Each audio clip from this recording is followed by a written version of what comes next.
Hey everybody, welcome to Houdini Hangout. We are live. It's the beginning of July. And yeah, it's great to have you all here tonight and joining us live on the stream. Nice to see a couple people chatting in the comments just before starting up. Looks like got a new Houdini learner. Just found the channel. That's awesome. Saruer, something like that. Welcome. And Sprawa, welcome everybody. Yeah, hope everybody's doing great. Hope everyone's July is off to a good start. Yesterday was Canada Day, which I've just recently learned because I work for a Canadian company and did not realize that the 1st of July and the 4th of July are both national holidays for our neighboring countries here. So that was kind of interesting. Yeah, so overall, like I said, hope everybody's doing great. Me and my wife just got a dog. So last week I was, not on the stream, because we were doing some training stuff with him, but yeah, so today, if you see me getting distracted, you might maybe pop in or something like that. My wife and I were, thank you. Oh, hey, Shafiq. So yes, it was very exciting. And, when my wife and I were talking about like, we should have like a doggy cam. So if he's like here, it's just like a shot down if he's sitting next to me for some reason, but, probably won't do that anytime soon, but I think I've seen other streamers do stuff like that. Have like a pet camera or whatever, but, yeah, so things have been a little different around here for me recently. Houdini Hangout. Yeah, exactly. Have a co-host. Yeah, that would be pretty great. So we've been learning lots of things and, hey, Zach, welcome to the stream. Nice to have you. Yeah, we've been learning lots of things about being puppy parents, I guess, even though we've done some type of parenting from time to time, back in the day, but here we are with the dog now, so it's pretty exciting. So yeah, anyways, on to some Houdini stuff for the evening. So I was trying to come up with something that we would talk about tonight, and I was going back through the topic suggestions. By the way, if you would like to join the Discord server, hey, Known, welcome. If you'd like to join the Discord server, there is a invite at houdinihangout.com. You can go over there, get on the Discord. It's really funny because a lot of mornings I wake up to people having chatted on there and stuff like that, and it's always kind of cool. It's like, oh, wow, people are talking while I'm asleep, so that's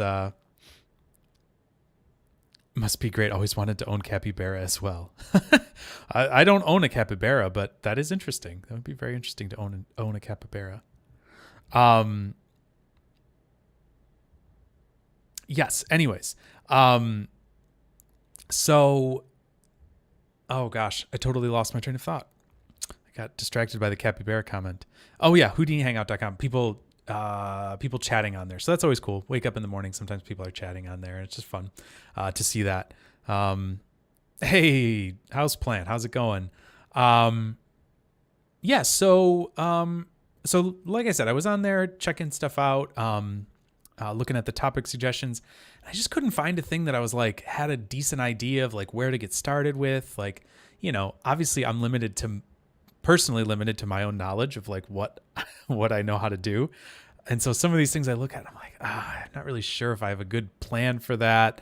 How to do these things, I do them live on here. So that's something else I wanted to be a little bit more upfront with, at the beginning of these streams, is that, I certainly am not the expert on all of this stuff. I know last time I streamed, was trying to mess with some, instances in Solaris, and it didn't work as good as I had wanted it to.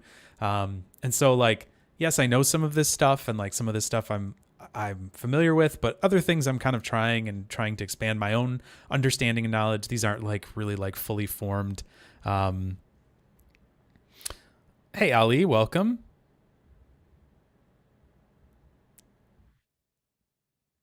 Ting. I don't know what that means.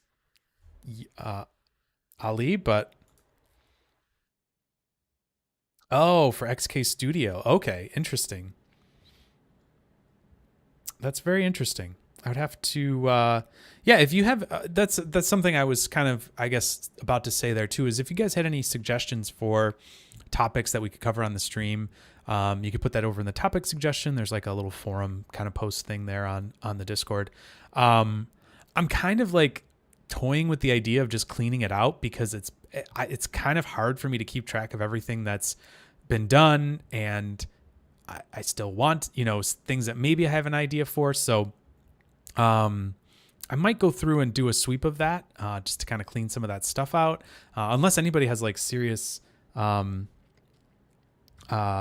any like serious reasons why that would be dumb or bad to do.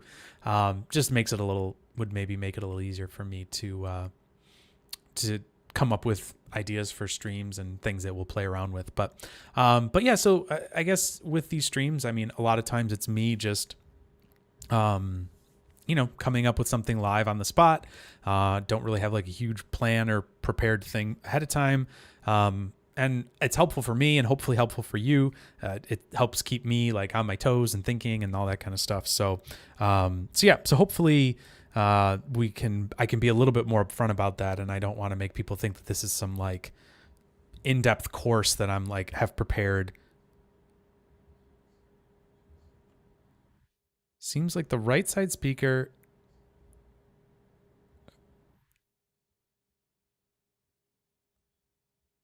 Out of topic. Are you using your headset backwards?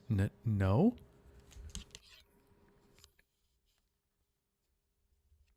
This is my right side of my headset, and this is my right hand. I know I might be mirrored to you, but that is how that's really funny. No, it's on the right side for me, so I think I'm okay. I thought you were saying my audio was flipped, and I was like, how? I'm using mono audio. I was like, I don't think. That's cool. Yeah, Ali. Yeah, please put that in the Discord server. I think that would be really cool. Yeah, the sound is fine. Good. It's always hard for me to know. Everything's an illusion. It's hard for me to know if things are working right or not, because obviously I'm hearing myself in my own monitor. I can't hear the monitor of what's happening because there'd be delay. So anyways, it's always a little tricky to figure that out, but I'm going to just center this up a little more. It feels like it's off to the side. So anyways, so for tonight, the topic is that there is no topic. So, I would love if you guys have any suggestions or things that you'd want to play around with and see what we can get up to. I have like a Vellum thought that I was like kind of playing around with that was kind of cool. I also have this. I know that there's like a way that you can do. Like I always am really interested in these like curling animations, and I'm pretty sure someone posted something on the Discord server with this like. These like post-it notes like unfurling. I think it was on our Discord, and they were like, oh, I don't know how to do that. And I'm always fascinated by little things like that, because like to do that procedurally is interesting, because you'd want to have each of those things uncurl by themselves. And like I'm always like thinking about it, like obviously you could probably do something with a bend deformer and that kind of stuff. So anyways, yeah, so lots of things that are in my head, but I'm always like, I don't know if I have a good way of doing that. Like I want to do the unfurling with some matrices, but then you need to know like the points that would relate to it so that the matrices can all multiply together and blah, blah, blah. So anyways, I think Intagma's done some of that stuff in the past. So go watch their videos, I guess. I mean, heck, watch their, if you haven't watched Intagma videos, just stop watching me and go watch them, because they're pretty great. That's how I mostly learned. So, but anyways, so that's kind of the idea for tonight. But just to do my standard disclaimer, maybe while you're thinking of things or coming up, have questions or thoughts or whatever. Yeah, the standard disclaimer is, like I said, I don't know everything. I don't know most of everything in Houdini. I'm learning just like all of you guys are. I happen to work as a trainer, but that doesn't mean I know everything. And yeah, so if you guys have questions or thoughts or anything like that, this is a safe space to ask questions and bring up topics and things like that. And yeah, so if you are seeing something I'm doing and you're like, oh, is this the Timu and Tagma? Yeah, pretty much. It's Timu and Tagma. Yeah, 100%. But I just don't have the good accent. That's the problem. So, but yeah, so if you see something that I'm doing that you're like, oh, you should really do this better, throw it in the chat. Like I am not above any of that stuff. So so yeah, please feel free to correct me at any point. So oh, that's fine. No, it's totally good. Totally good, houseplant. Yeah, I know you're just joking. Me too, sort of. But yeah. So anyways, that's the thought. That's the idea here. And yeah, why don't we get in and do some Houdini stuff. I see that we have a link on Discord here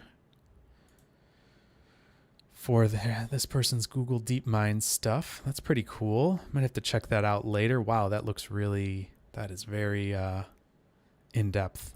Whew. A lot of stuff going on there. I'd have to really look into that, but that's cool. Nice. Yeah, I'll have to check that out. That's my face. I don't want to see that. Thank you. Oh, I see there's multiple of them. Oh, that's cool. Yeah, those are really neat. Sorry. I'll throw those over here. Did I make myself full screen? I didn't. Here we go. Not destructing. There we go. So these were what Ali was posting in there. It's pretty cool stuff. I'd have to really sit down and look at these because, boy, these look like they're really...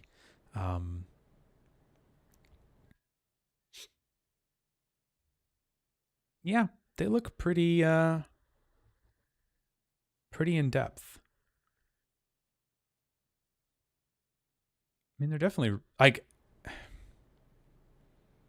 it's not like it's it's not like it's something that's like way beyond like comprehension. It's just very, there's a lot of detail. Obviously here we're just doing some rest length modification to make these like ruffles and things like that. So some of it's straightforward. Some of it maybe is a little more interesting.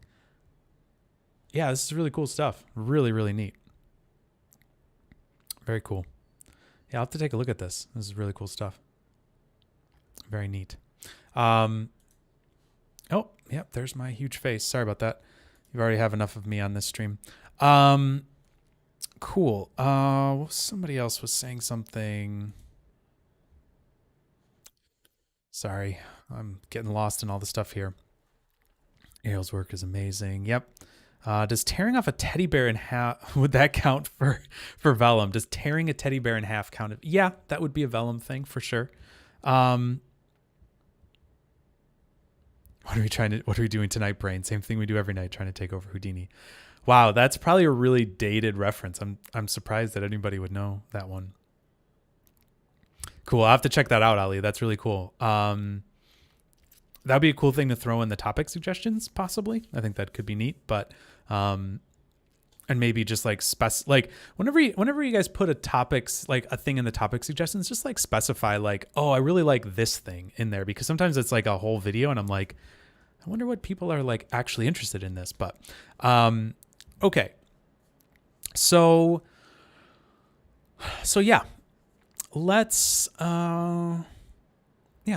do some Houdini stuff here. So let me just save this here so we've got it.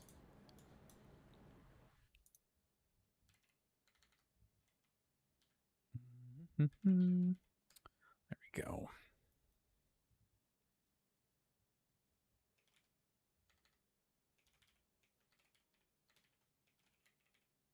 Viewer's choice. There we go. Okay. Saved some stuff there. Really, people still know about Pinky and the Brain. That's crazy. I would assumed that would be long lost to history now because that was God how long ago. Anyways, this was when I was a kid. So I mean, I guess yeah, I guess enough people know that. But um, cool. Okay, so we got a couple questions here, and maybe we can play around with it a little bit. Um, so here we got a question about melting ice cream. Um,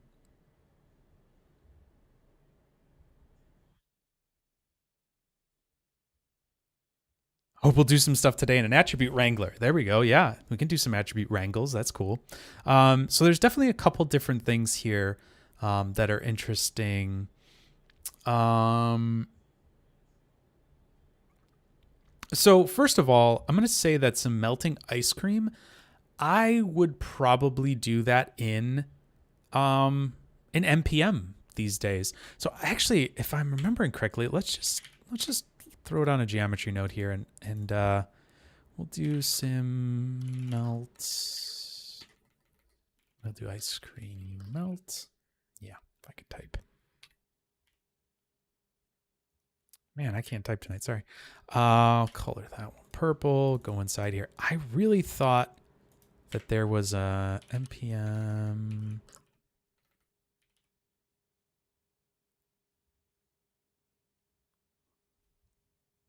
Really thought there was something like that. I guess not.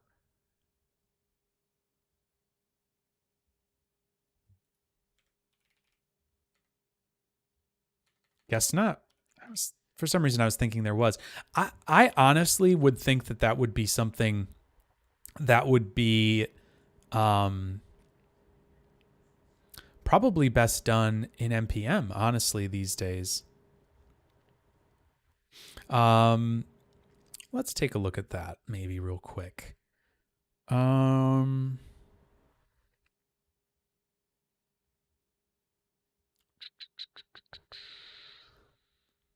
let me see if there's a good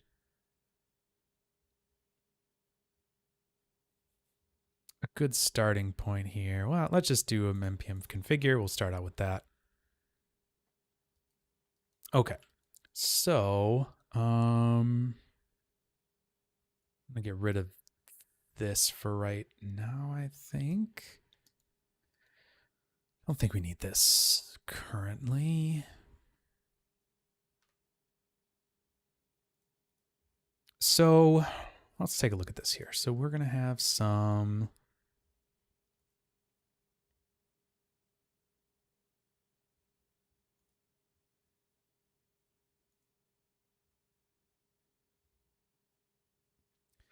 yeah, so I think if we did this, let's just get a bigger sphere of this here.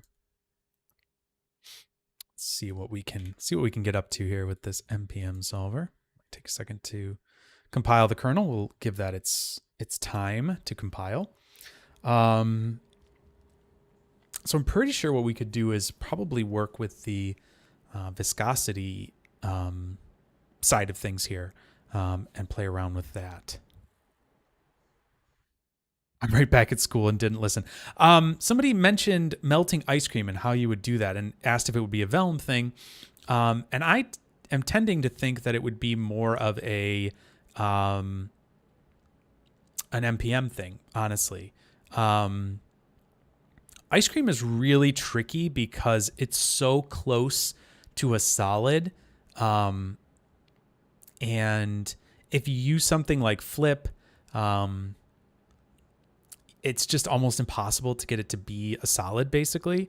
And if you do something like Vellum, it's a little too like grainy and crumbly. Like it's just, I think it's hard to get a good, a good thing that's like that.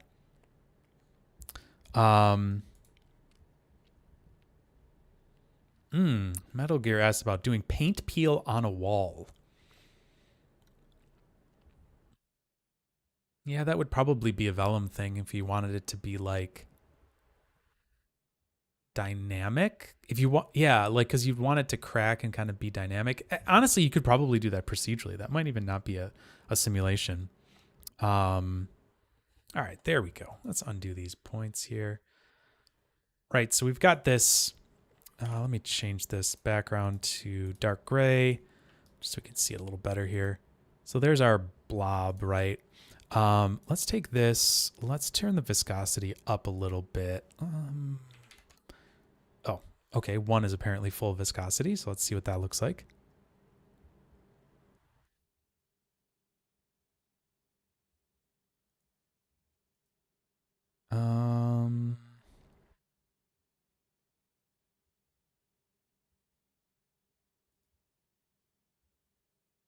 Be like honey would be the better thing to do here. Let's see. Yep. So up the viscosity a little bit. I have to play around with this a little bit to see where it's like too bouncy. Rainbow ice cream for Pride Month. I think Pride Month was last month, but it's very bouncy. Why is it so bouncy? Why are we so bouncy?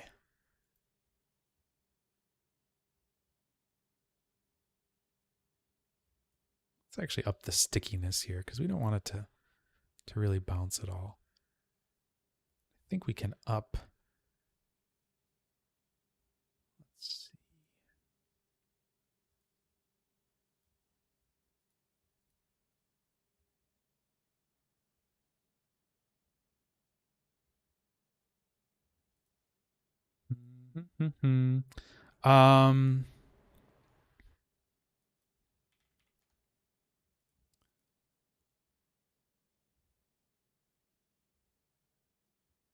Okay, let's just kind of play around with some of these. I'm not really sure what all these are going to do, but let's see.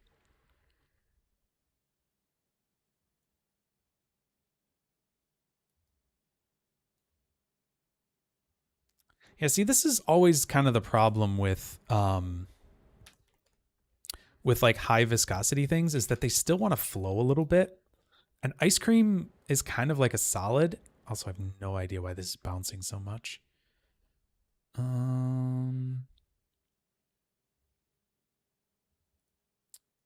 is our bounce coming from here?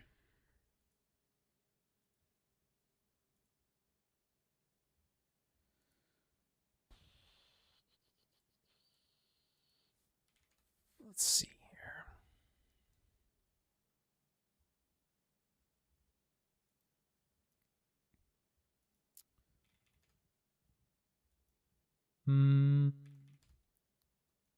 Up the volume preservation a little bit. I wonder if that'll help. Don't understand why this is bouncing so much. Sorry about that.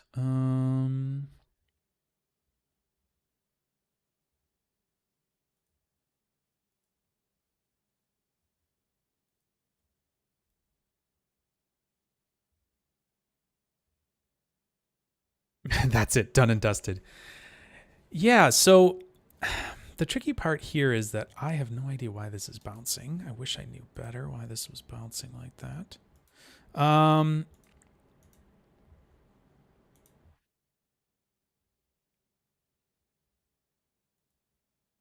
Let me see here. Let's just change this to water real quick. Just want to make sure that this is all working properly with some of these other things, and then we'll it's got to compile that kernel. So with npm, whenever you have to recompile something, or whenever you change one of these presets or behaviors, there's a different OpenCL kernel that has to be compiled to run that specific thing. So usually the first time you change it, you have to take a second there to let it compile. Now you can see that we're running the liquid kernel, so it's a little bit better. Let's just go back to this real quick. Play.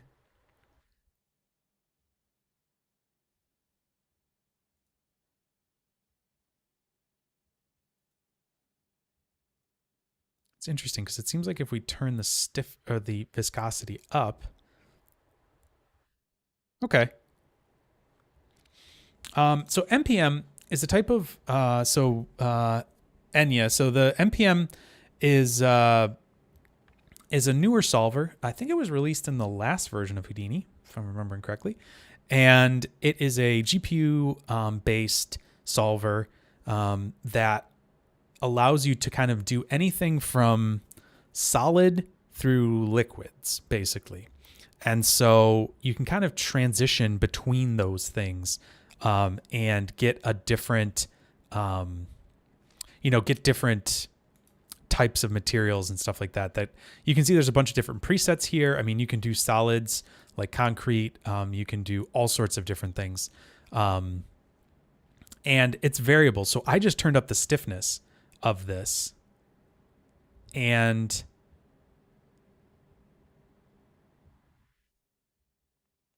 yeah, so I think what we could do here is we could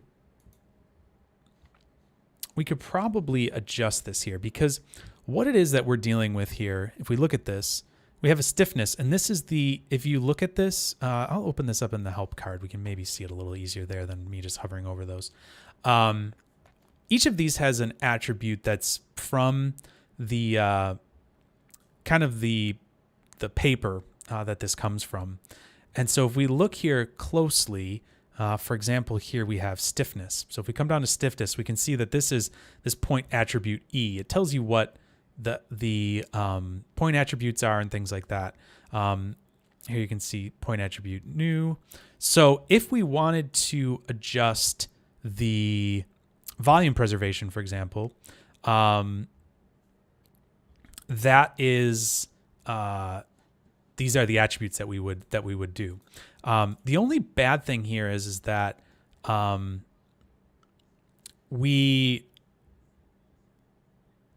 the particles and stuff like that, if we use Vex, NPM stands for material point method. It's an old thing. It's not something that's like new. It's just this implementation in Houdini is new. And so so this is something that's just coming out right now, or it just came out in this past release. So what we could do here then is we could take this this object, right? So it's a little bouncy, right? And it's kind of settling or whatever. I mean, obviously this isn't the most realistic thing, but we'll just kind of take it for what it's worth. Let's move this down a little bit so that it's not so tall and such, so it's not bouncing as much. So let's just maybe do this. We'll just let it kind of come down like so.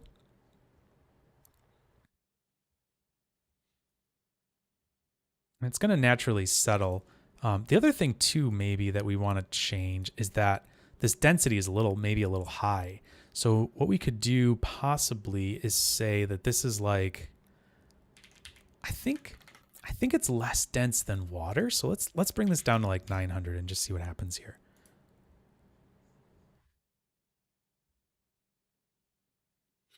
Yep, exactly, Philip. Yeah, it is like an extension to Flip. Now this doesn't integrate with Flip like in its current form or anything like that. But all right, so let's do this. Let's take this and we can add maybe some sort of animation here. So let's add a tube to this. We'll add a polygonal tube. We'll do a null, and we'll add a transform in here as well. We'll just call this hot geo. It's some hot geo we got going on here.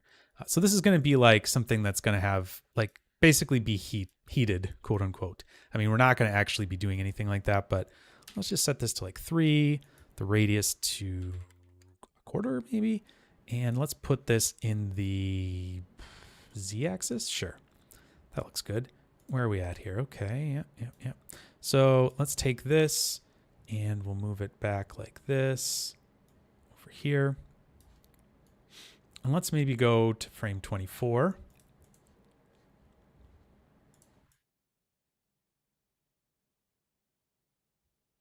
Yeah, that seems pretty good. Let's go to frame 24, like so. And all I want to do is translate this in the X. So I'm going to alt click here and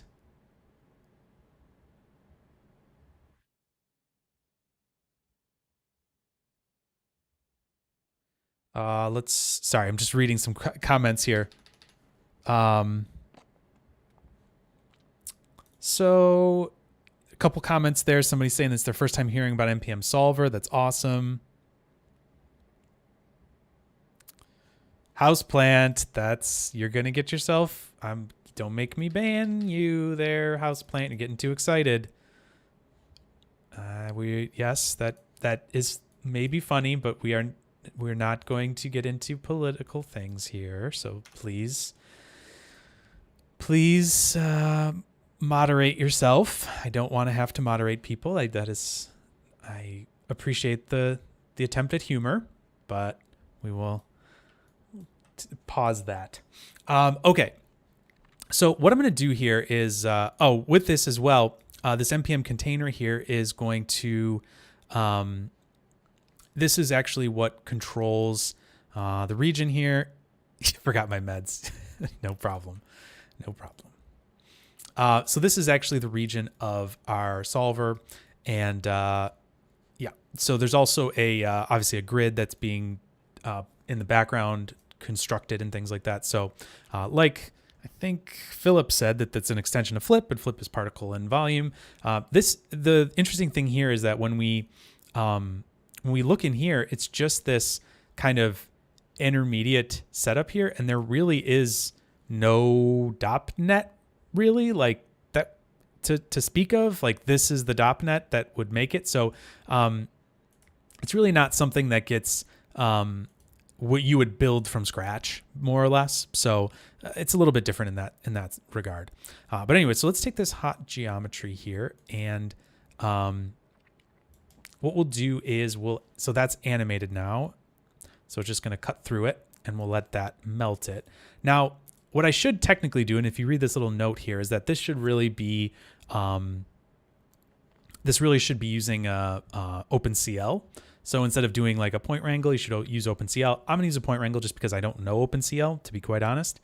And it's gonna probably have worse performance, but hey, we'll at least get it to sort of work. And you can always go and learn OpenCL from someone who knows it. So, all right, so let's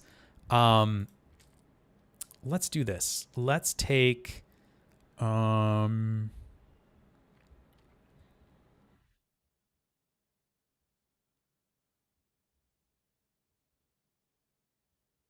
let's see, how do we want to do this? Actually, what might work well is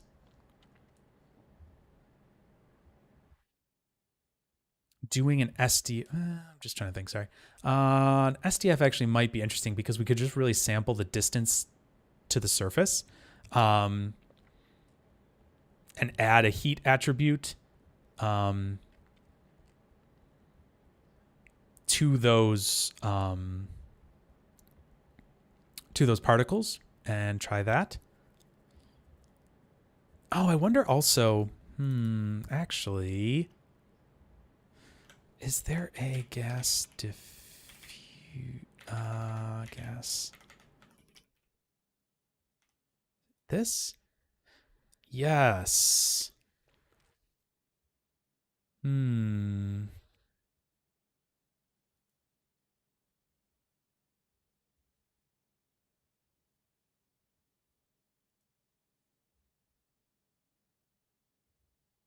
Just wondering if we could use that. But no, that doesn't have an object. All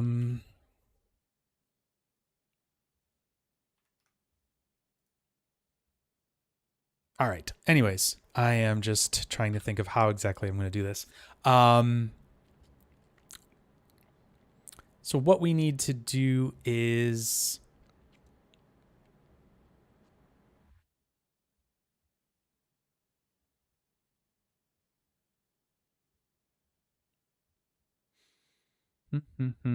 Just thinking through this,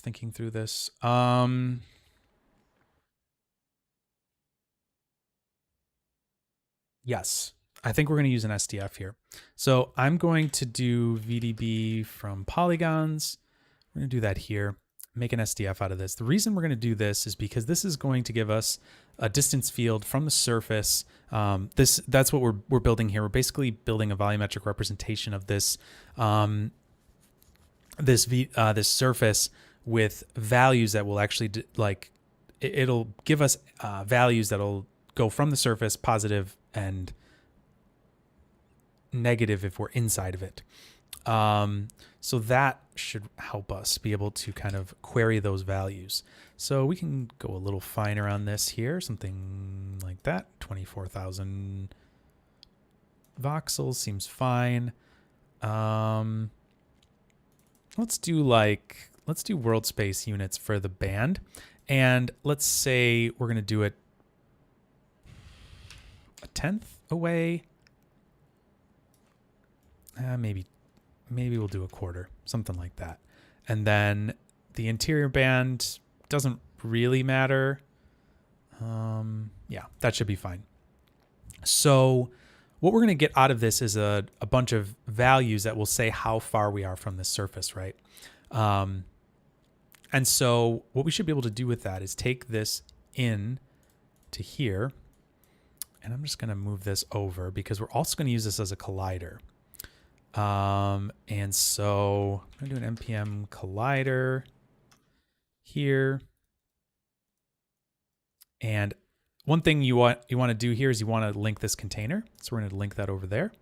Put this in here. Turn this back on. Back to our start frame. And we should see that this will move. Nope, sorry. Animated rigid. There we go. And so this animated rigid is going to be a much more efficient. Can we use Vellum struts to stiffen it? To stiffen the NPM? No. NPM and Vellum are two different things, so they're going to work very differently from each other. So unfortunately, no, we cannot do that. But let's hit play here just for a second, and I'm just going to let this update. It's compiling with the collider, I think. Excuse me. Take a drink real quick while we're doing this.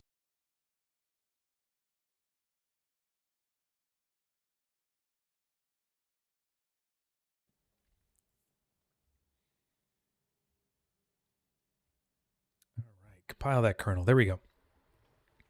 So the attribute that we are going to want to update is this E attribute.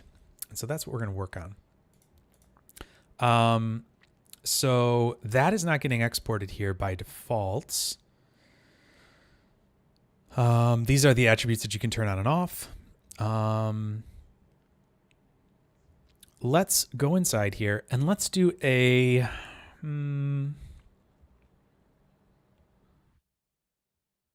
think a point VOP will be easier, or yeah, point VOP. Guess it's a pop VOP. Why am I thinking it would be point VOP? The only VOP? Yep. Cool. Data bindings, yep, great. Input. So we're going to use that hot geo, as our second input.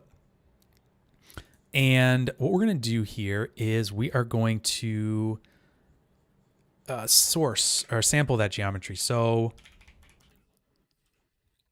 we'll do a volume sample because that's just for a float. So we'll do a volume sample.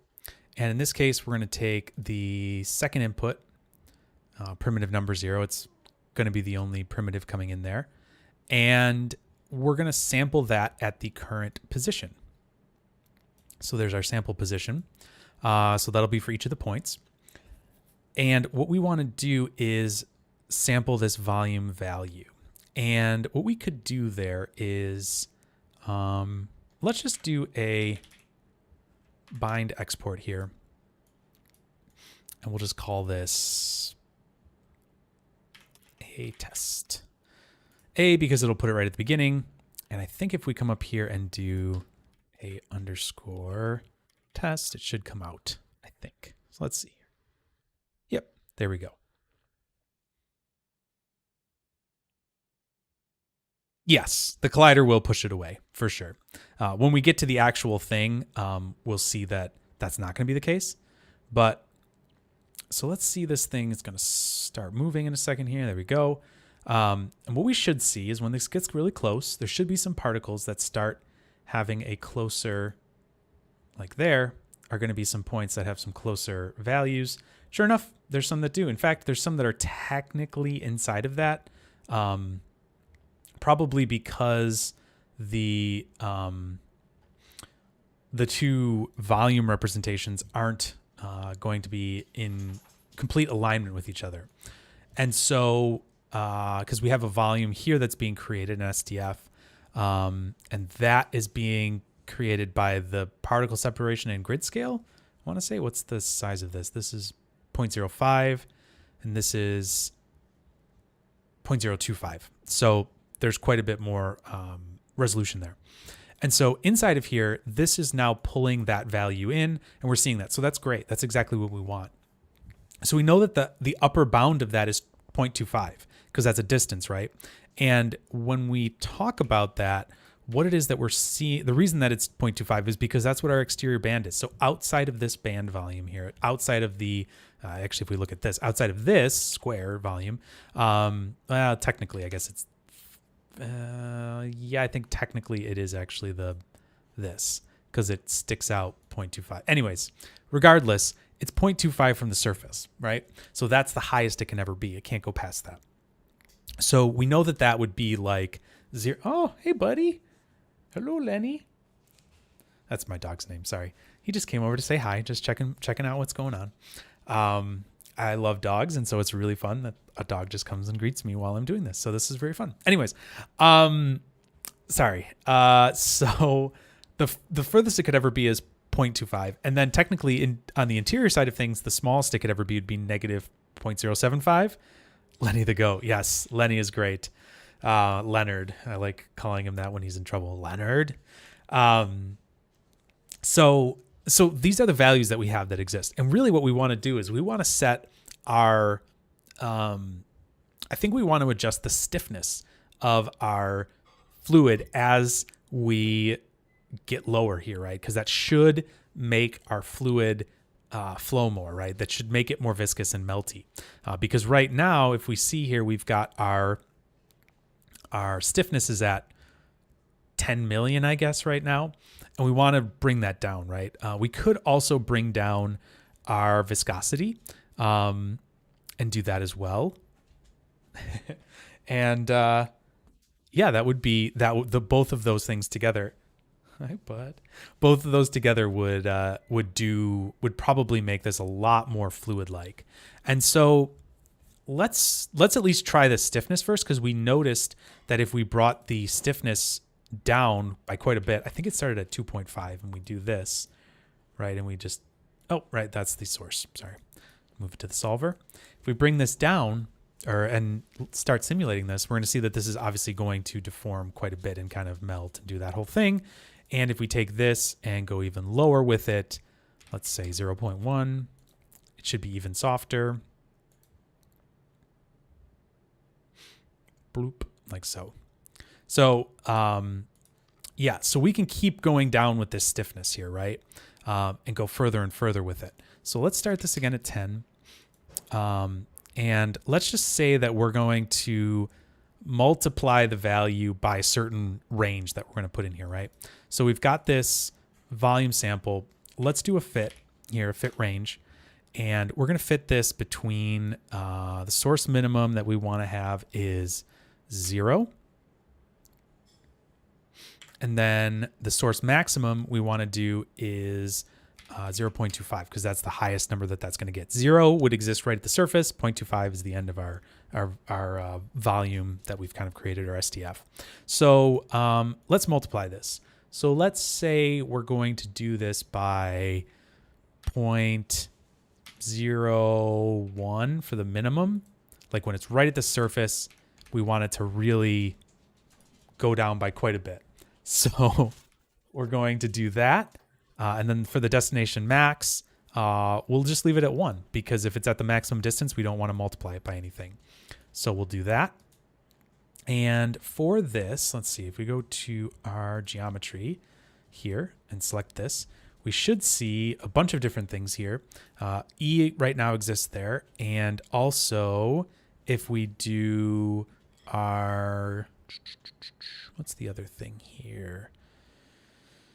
Well, there you can see our viscosity as well. The other thing that we might want to look at is, wait, where's our, what did we bind this to? A test? Oh, we have to go one frame in. That's why. There we go. There's a test. And so cool. So let's do this now. We have those all at 1, so that's great. And then let's set this to multiply. So what we want to multiply this by is E. So let's do a bind. Hey, Axis, welcome. I'm going to go back to the beginning here. We're going to set this name to E because that's the value we want to do. We want to do a bind export, and we'll set that to E as well. So basically this is in and out for that E value. So we're going to take this fit and we want to multiply it, right? So let's do a multiply. We're going to take this value right here, put it right through. We're going to take this to multiply it by. We could actually take this up here just to make it a little cleaner. Cool. Do something like that maybe. Just gonna clean this up a little. There we go. So this was just the test export. Probably don't really need that, but we'll leave that for right now. All right, so let's see what happens here when we do this.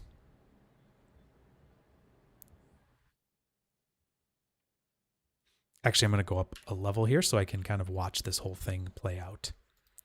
So what we should see is things start to melt here as this gets closer. So let's see. So when we get to about 24 here, we should see this start moving. We'll see what happens here. Hoping this will melt a little bit.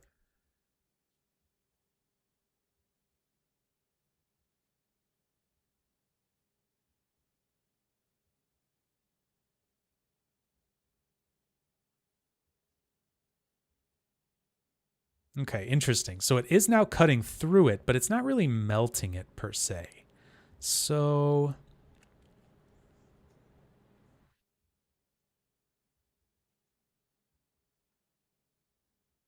right. So the reason here that we're seeing this is that as these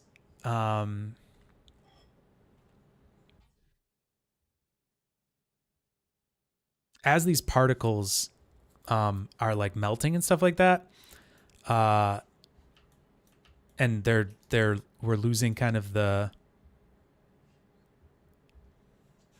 yeah, so as they're melting and stuff like that, we're actually we're not just setting them to that. We're multiplying it by that. And so it's constantly kind of trying to figure that out. So we need this actually to remain if it's no longer within that area. So like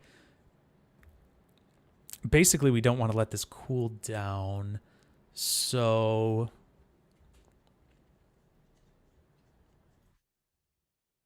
what we should do instead of okay, let's come back in here. So we're multiplying it by this. And then what we should do is we should take the minimum of these, right? Because we want to take the minimum value. So let's do minimum. And I think if we do this between E and the product of this, this should work. Because if this multiplication value is higher than the incoming thing, we want to just leave it at that and not keep multiplying it by that. So let's see what happens there. See if that keeps it the way it should be, or the way we want it. So let's take a look, see if that does it. Fingers crossed. Not sure if that'll work, but let's hope. because right now we have these all set to their maximum, right? So once it starts to melt, that lowers the stiffness, right? And then once the stiffness gets lowered, we want it to stay lowered. So hopefully that'll work. Let's see what happens here. Because I think what was happening there is that it was basically unstiffening, and then it was like melting back right away. Oh, you know what I need to do? I want to bring that E value out of here. Instead of A test, we'll do E. Just want to look at that and see what happens with that.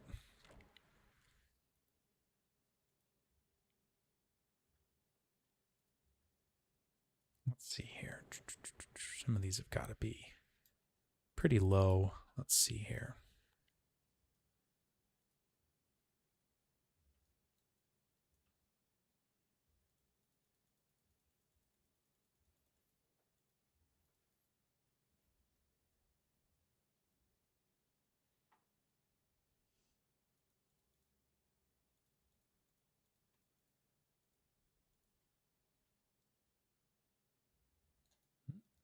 Got an E that's at 0. That's interesting. Why did they go down to 0?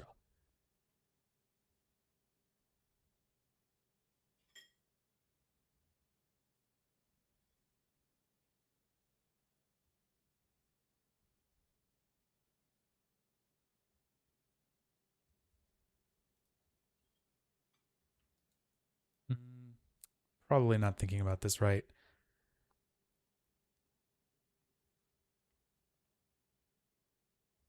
Oh, good point. Good point. Thank you.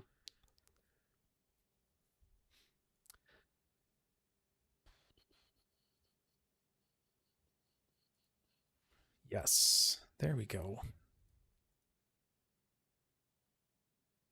So, thank you, Philip. That is a great point. Thank you, sir. Forgot about that. So Zach was asking, is E being multiplied per frame?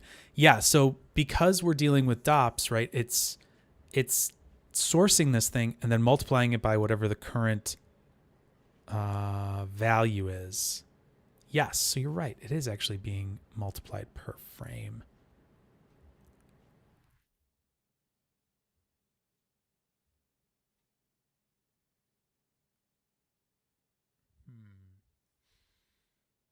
You are right. So I guess it shouldn't be.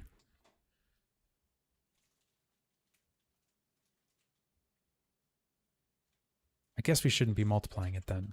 It's a great point. We should be doing this and fitting it.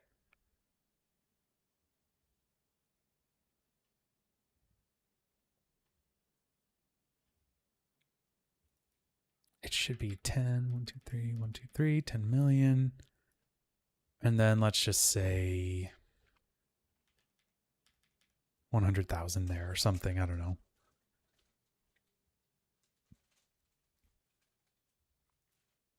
I think that's right. Let's try that.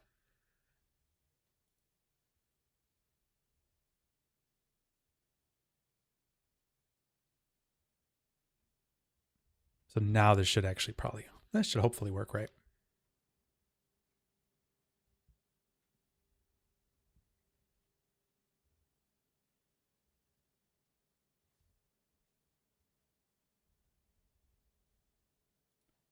I'm also going to take this and just shift this a little bit.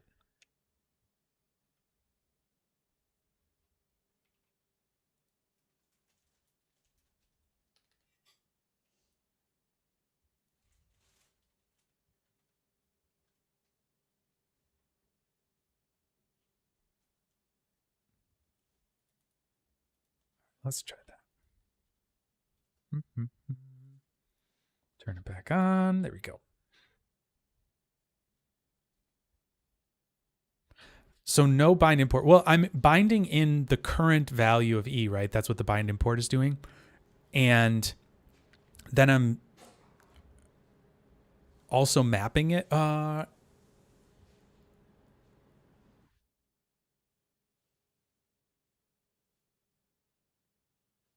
Sorry, just thinking.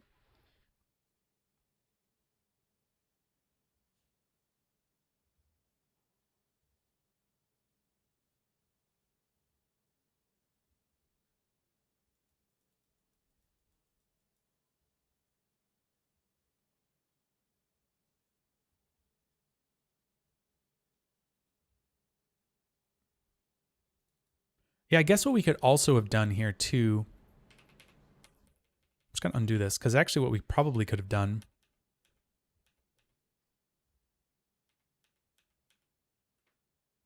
is just done a clamp here.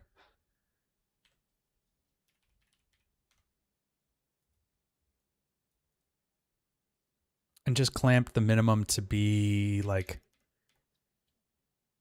100,000. And the maximum just to be crazy big.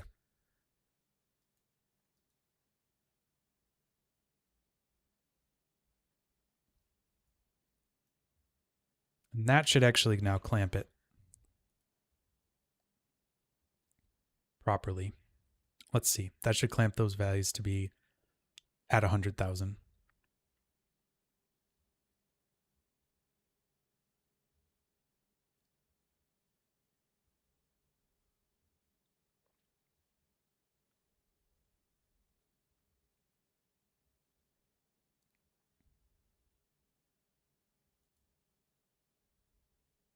Yep.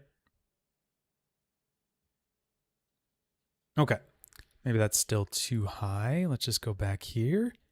Play around with this a little bit. Maybe we'll do 10,000. Maybe we'll do 1,000. And we can also do we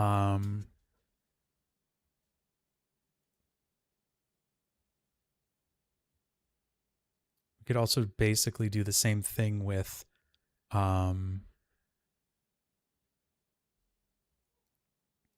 could technically do the same exact thing, but here we could do viscosity.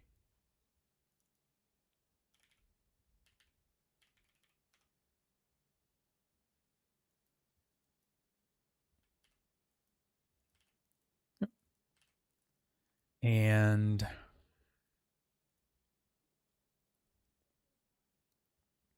here we'll clamp the minimum to be, well, 0 is going to be the minimum anyways. Doesn't really matter. But we'll just clamp that, make sure nothing weird happens. Let's try that. See if that helps us out here, because I feel like it should flow a little better than this, but we'll see.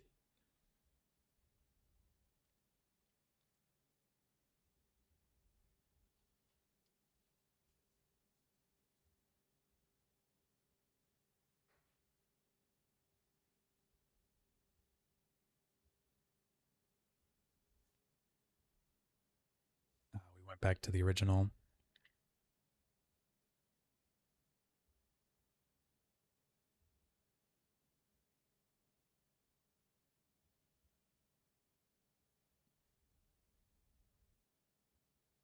Hey, there we go.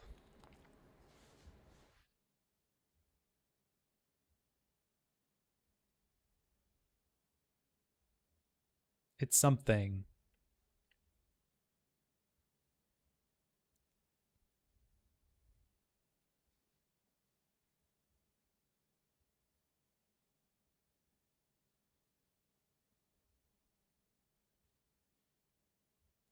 And maybe we wouldn't want it to be, you know,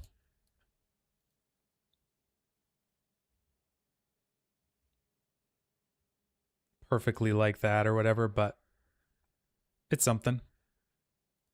You know, maybe we'd want to have it be, if we come into this and change the minimum to be 0.1, that should stop the viscosity from going below that.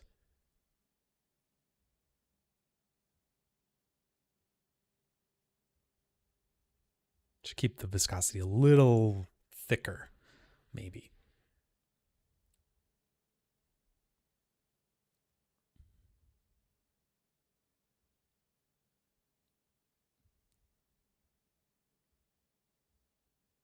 So it's not just quite melting everywhere, but let's see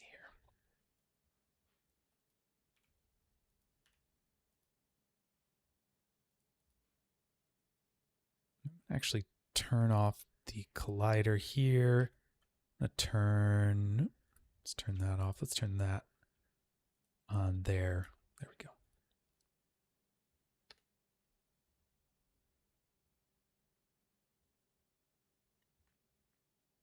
Cool. Nice. I mean, obviously you could go a lot further with this, do a lot better stuff with it, get the interaction to work better.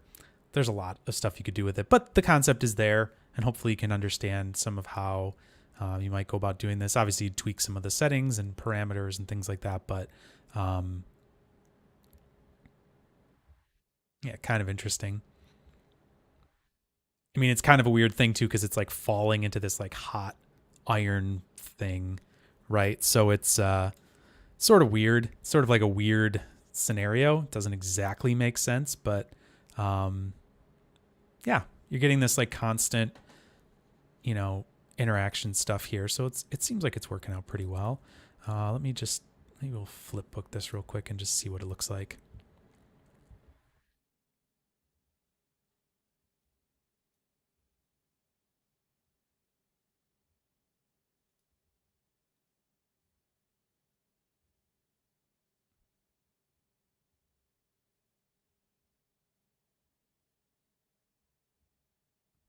So there we go.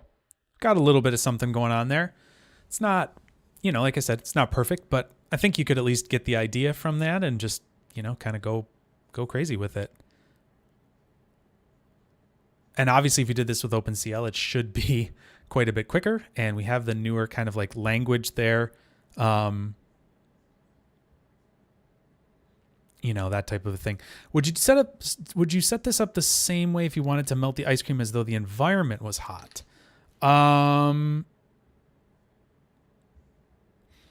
No. I think if I was going to do that, I would use this, the gas temperature update. The only thing is that, yeah, you might have to mess with some stuff there. I think.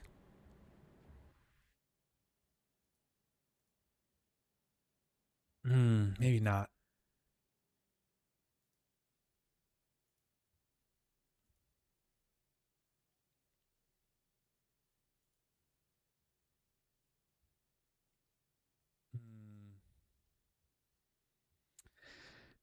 Yeah, it'd be probably like a couple custom microsolvers here, but you would use something with this kind of an idea, right? Where you have this like cooling from the outside. I'm not sure can't remember if it has a surface. I don't think it does. I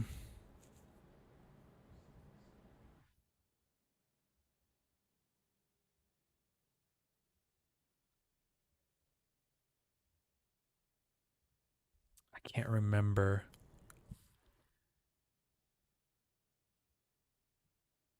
How do you make it so that it's one gloop rather than many grain particles? So what you would do is you would do a particle surface after this. So you do a particle fluid surface, and you would use that. We need to take some of these properties, right? Like particle separation, throw that over here, base relative references. And you'd probably mess with some of these things here as well. Yeah. And so then if we came down, I don't know, how far did I sim that? Shoot. Did it all go away? Of course it did. Just go to 72 for right now. So yeah, so we would take that, bring the simulation through, and then it would surface it, right? So surfacing is always a little tricky. It can tear apart, and it can do some really strange things that flip doesn't really do. So the particle fluid surface is like a little weird in some of those cases.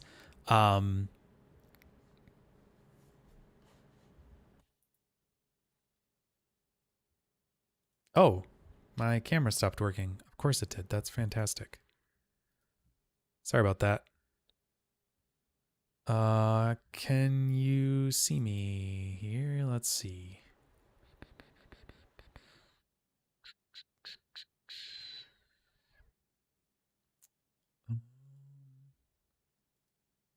Sorry, just trying to figure out if I can get myself back rolling here.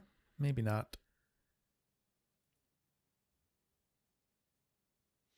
Let me do this and we'll clear me out of that. Just get me out of there. Sorry. Frozen webcam. You can hear me though, I think, so that's good. Are we running into problems here? What do we got?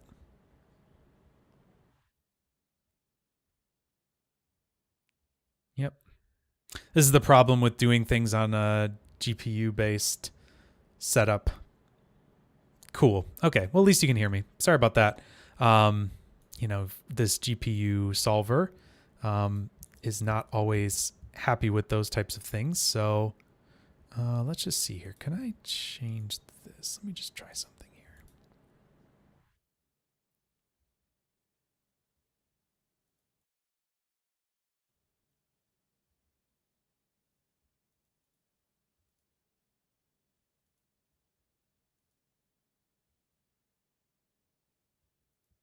Okay.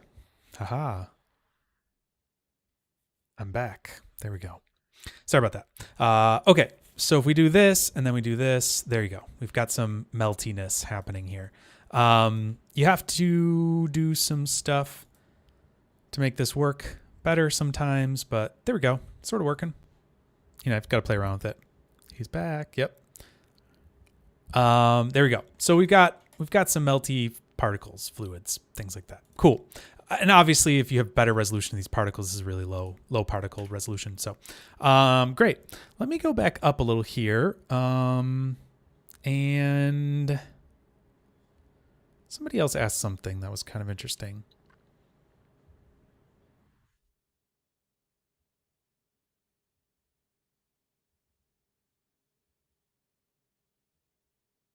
Okay, so Philip was asking an interesting question here. So having paper, like a sheet of let's say what are they called? Paper towels maybe, and having fluid drop in onto it and then tear it and then it falls down further, blah blah blah, that type of a thing.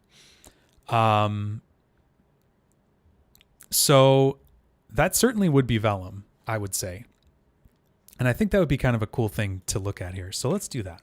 Let's do another geo here and we'll call this one sim water.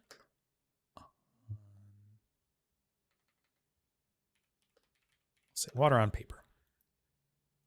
Okay, let's hide this. Let's do a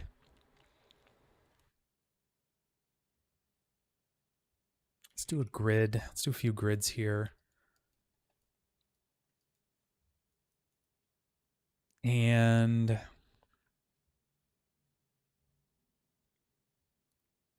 actually, let's do a planar patch. This will be much nicer. We'll do this XZ plane here. And let's bring the edge lengths down a little bit. Yeah, give it a little time to soak through. Yep. Yeah, I think some of the issue there will be that there's a bunch of secondaries type solvers that you'll have to set up there. But I think what you could really easily do is weaken the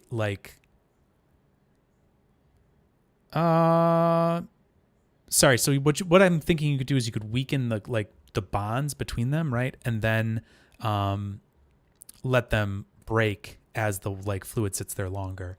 Obviously, you'll use Vellum fluid for this as well. Seru, I'm just gonna say Seru. Do you work using Vex often or not? Yeah, I mean, I use Vex pretty often when I'm working. I try not to if I don't have to, especially on these streams, because it's just like just another thing for you to try to like type in while you're going. And if it's something I can do quick enough, like honestly, I think like volume sampling and that type of stuff is a little bit easier to think about in VOPs anyways. So I just used VOPs for that. I'll probably use some Vex for this, but okay, so let's do this. Gosh, I always forget. There is a...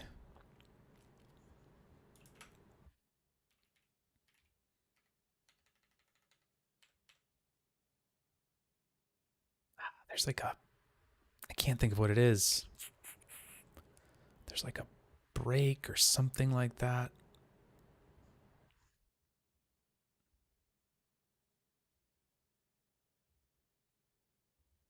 Shoot. Forgetting what it is. Um...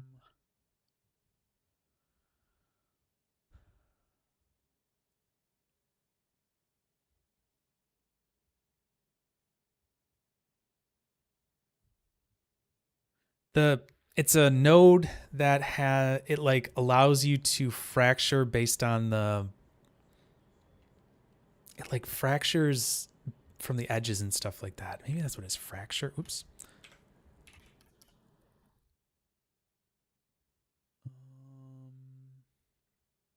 Edge fracture, is that it?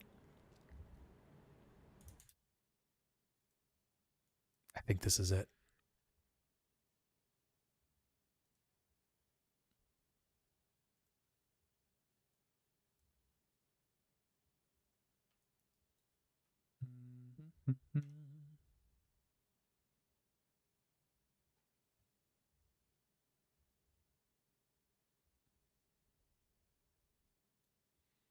Um,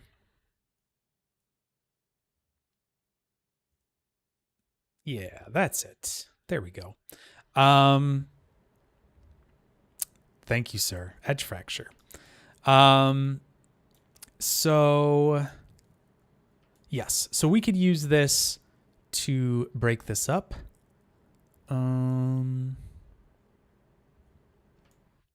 Just trying to think of exactly what I want to do here. We'll just do it random like this. That should be fine. We'll just have a few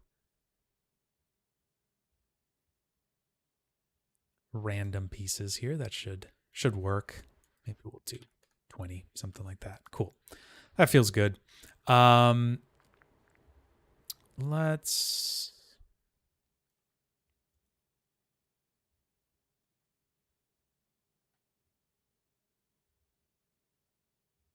actually what we could do is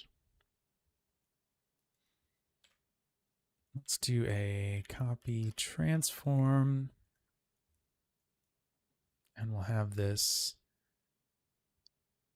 translate up.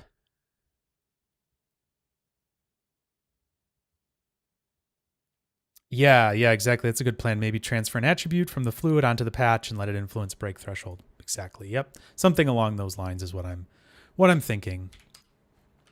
So let's do this. We'll just have maybe like 3 sheets or something like that. That feels pretty good. This is actually really nice. I didn't know that this was going to randomly work like this. So if we do 20, let's do 60, and that should be 60 random different pieces. They're sort of similar, but maybe a little different enough that I'm just going to call it good. So it'll be sort of interesting. Let's do this a little more. Maybe we'll do 0.3. The other thing I'm going to do is I'm going to do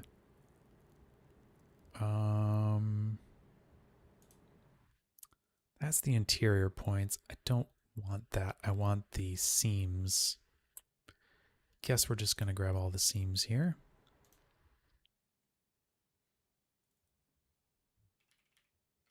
We'll just call this sheet. Okay. They're copied. Let's transform this up a little bit. Great. Here's our edge fractures. Cool. That's good enough. Be slightly different. Let's do a Vellum configure cloth. Just make sure that this is working first. We're going to pin the points. We're going to call all the sheet. We'll just do sheet star. That'll pin all the edges. And let's just do a Vellum solver. Wire those together.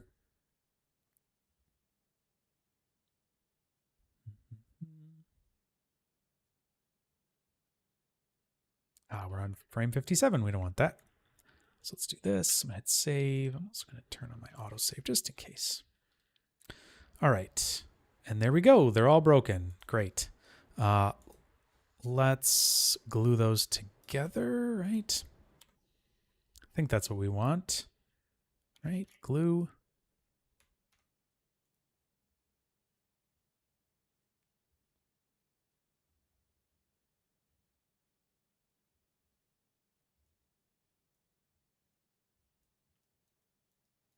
No, it's not glue. What is it?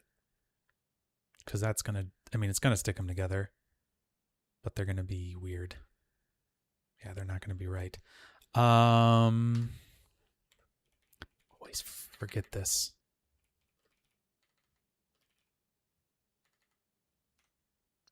Weld them. There you go. Thank you, sir. Always forget. Weld feels weird to me for some reason. You know what I mean? Like weld doesn't feel like it should be the right thing. All right, so we'll turn this breaking threshold on.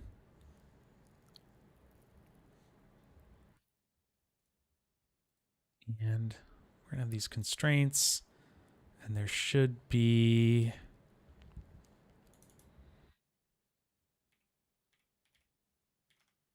Call that welds.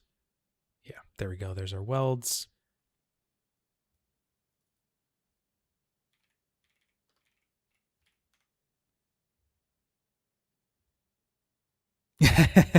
Yeah, welding feels like it shouldn't be breakable. It's really strange, but anyways. All right, so there we go. That's what we want. Yep. So now we've got this Vellum solver going here. So that's cool. Let's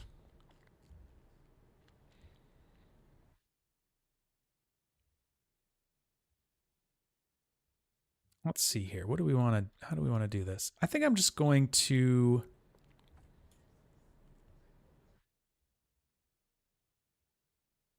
sorry, I'm just checking something here. I want to see there should be a,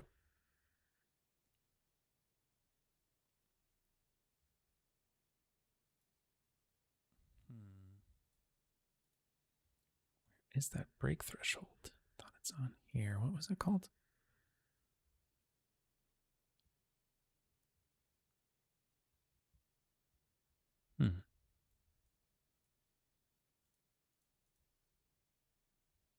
Missing something?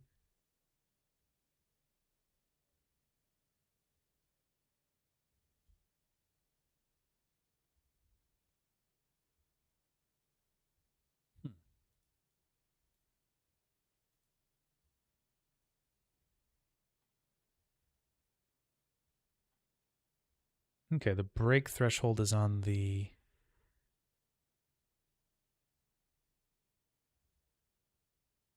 It's there. Okay. Interesting.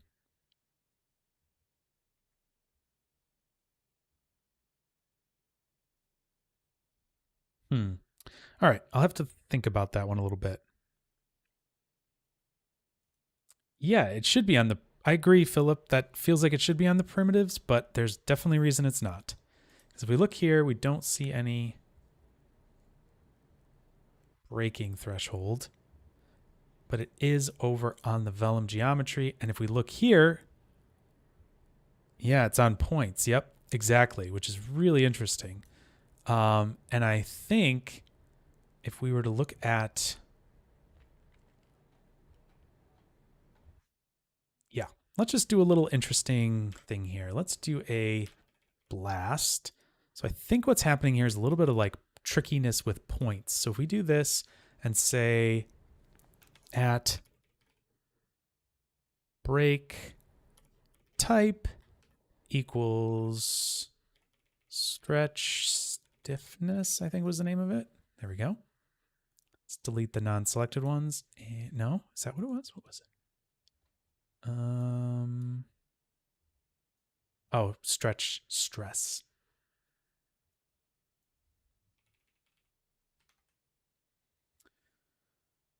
So if we look at that, yep, there we are. So that's interesting. So there's some trickiness happening here where we have extra points that have been created. And I think that those points are what are now holding these together. And if we were to get rid of those points, that's another interesting thing. We could get rid of the points, and I think that would break it as well. Let's actually do that just for fun. Let's do a delete. Just do a random delete of those. I just out of curiosity, I just want to see if deleting those will do it or not. I'm sure it will, but let's just see. Let's say random. The group is going to be this one. And enable some randomness.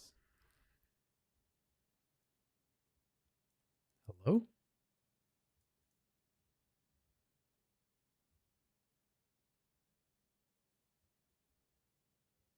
Oh, should be points.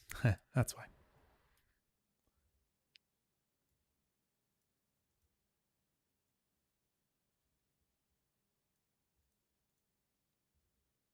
Apparently that's not working. Interesting. Hmm.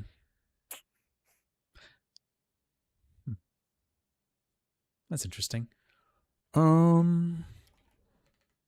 Maybe we can't do a thing like that.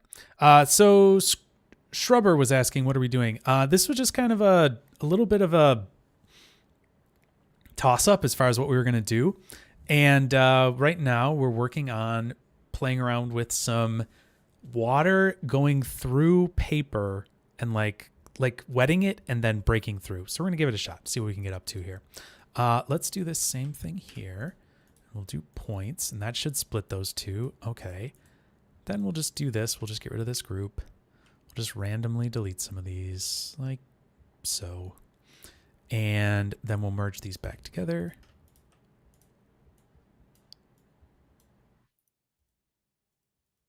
Oh, interesting. Yeah, that's interesting. Okay, so you can't delete them like that, at least.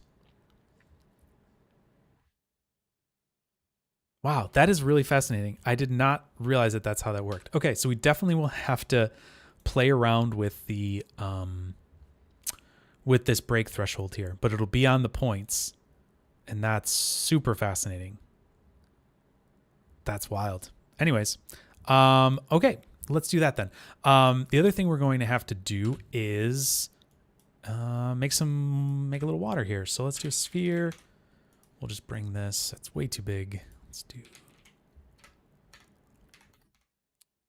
0.2 maybe. We're just going to use this here, bring it up.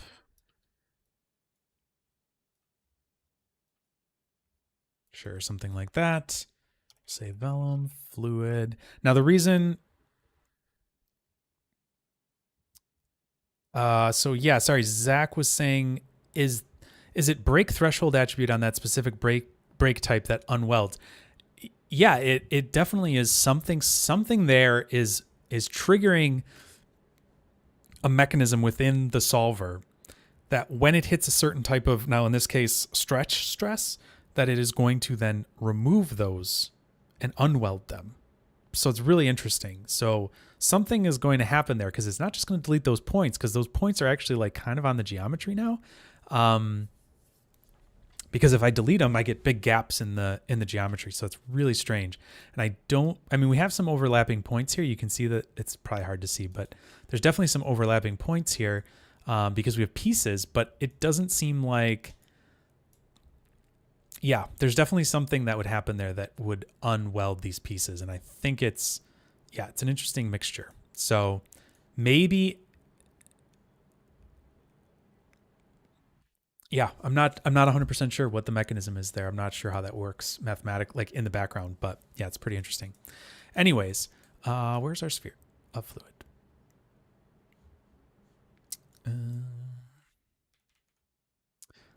All right, let's see what we got here.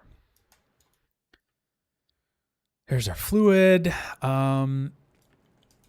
What we're going to do is do a vellum pack. We'll do 2 of these. So we're going to need that. Cut those. So the reason for this is we can just easily kind of mix these 2 streams together.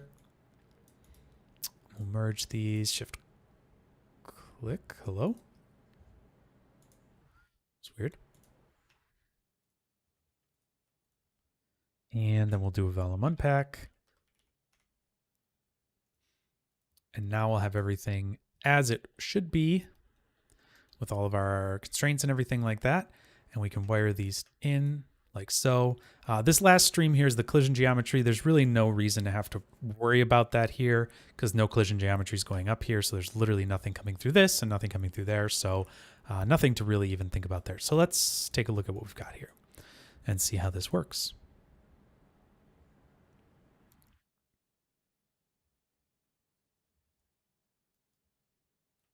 So what I was saying was that AI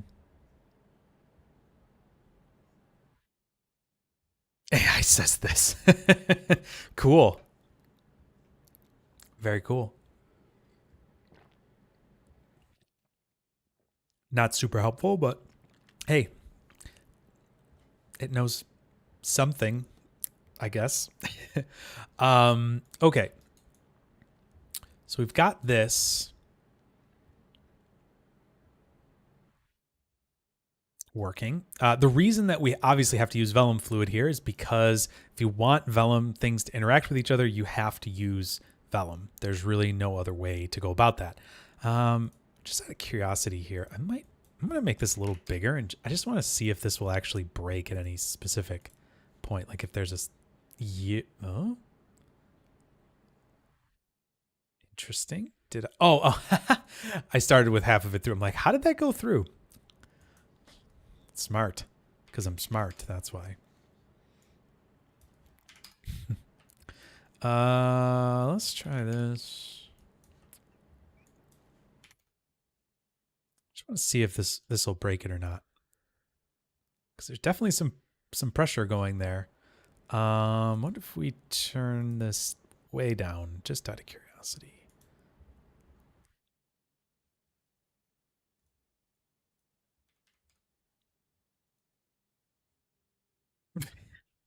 Too much. Too much down.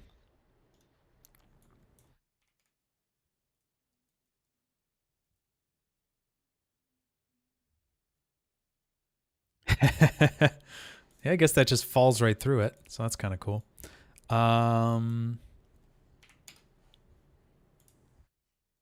Just out of curiosity where these things kind of break it. Yeah. Okay. Nice. So we don't even really have to reduce it that much, really.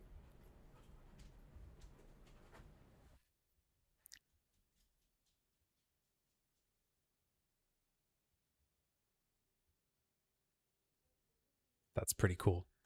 Yeah,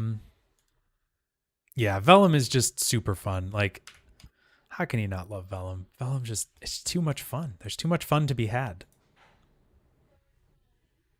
Blunk. Break it. Oh, it's so close. It wants to break. The other thing I'm going to do is, you know what? Probably want to add a substep in there at least. Just get a little nicer. Oh, wow. That just goes right through.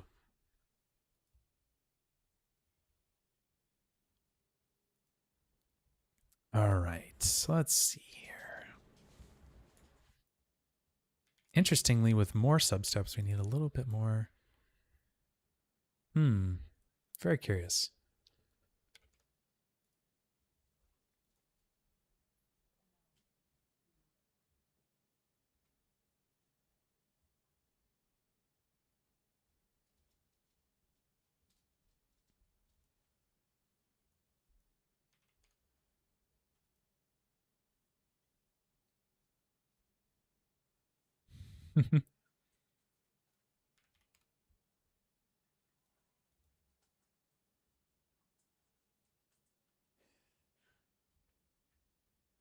Sorry, my wife came in here with the dog, and this is the first time I've ever done a stream with the door open, so we're seeing how it goes.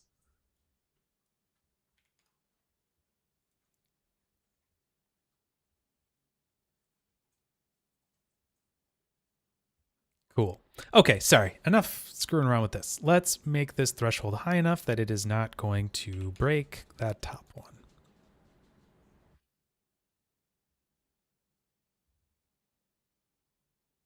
Cool. All right, that seems right. Nice. Okay, so we've got that so far. And what we're going to do here is let's take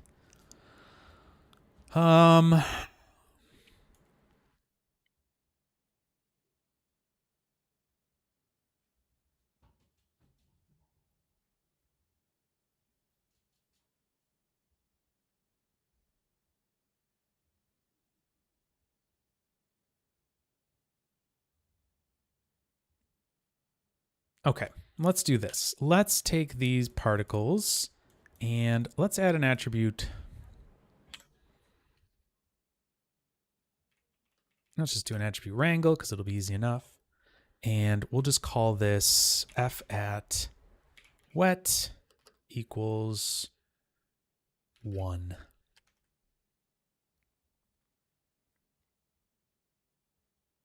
Oh, you know what?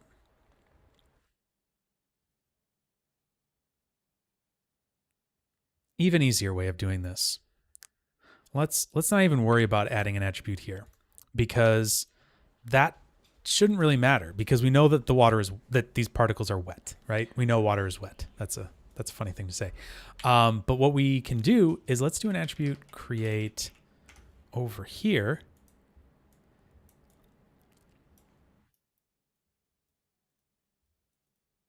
And, let's just do an attribute wrangle. Sorry.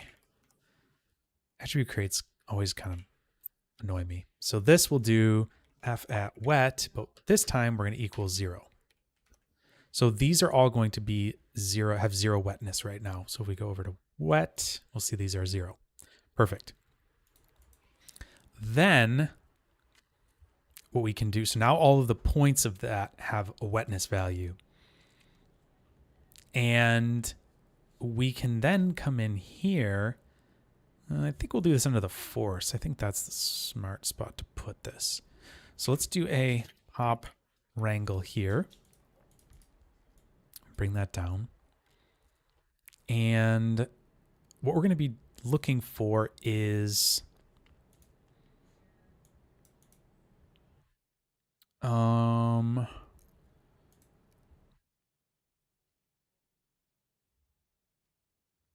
we want to search just over a group here. So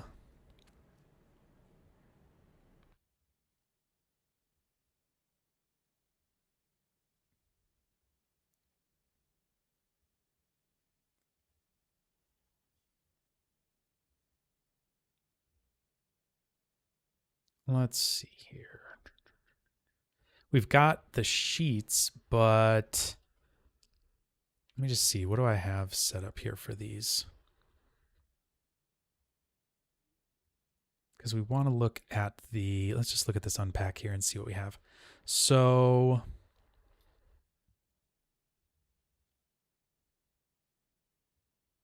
okay, so we have these patch sheets. So that would be fine.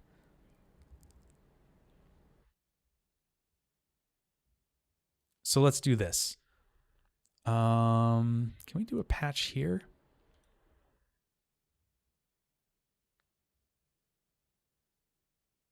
No, I don't think we can do that there, can we? Yeah.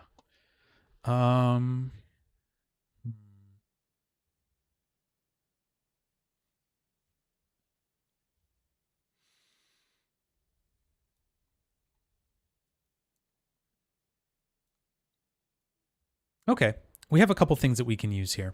So we have our patch and our phase. So we know that these papers are going to be phase equals 0, and the fluids are going to be phase equals 1. So that's good to know. So we could do that. So we could do this pop wrangle only on at phase equals 0. So only the points where the phase is equal to 0. And we could do a near point on it. Let's see here.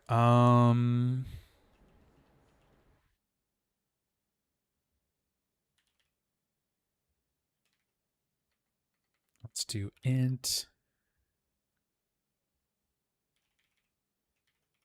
close points equals near points. And how does this work here? Let's see. We'll just do the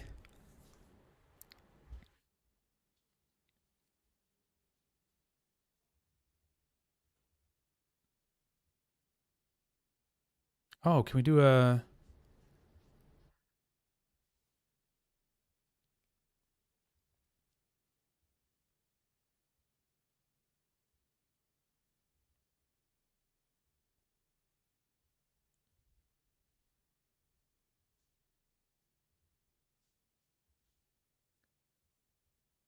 let's see here.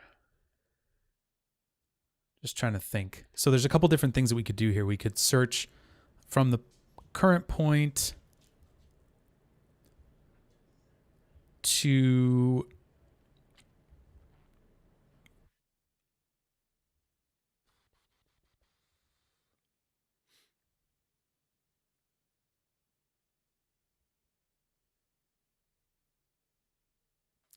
Zach's asking, would the phase need to be in an if statement inside the wrangle? Yes, that's what we're going to do. So we're basically going to find the closest point and see if that point is within if it has a phase value of 1. If the nearest point has a phase value of 0, then we know that it's just the paper that's closest to itself, basically. And I think it's always going to return itself for the very nearest point. So I think we have to return 2 points because it's always going to return itself, I think. So yeah, I think that'll be a good if statement to do. We'll just basically do. So I'm going to just go back here. I'm going to hit F1 just to bring this up. I like to do this a lot of times when I'm coding in here, at least. Let's also do this. Let's make that bigger by a little bit. Pull it over. All right, so we've got the geometry. The geometry is going to be our self. We're going to be looking at the current point, which is V at P. Then we're going to be doing the maximum distance, which I don't know. We could probably say is something pretty small. Maybe we'll say 0.05. Something like that. Doesn't have to be very far. And then we can do 2 points for the max points. And let's just do this real quick. We're just going to write this out to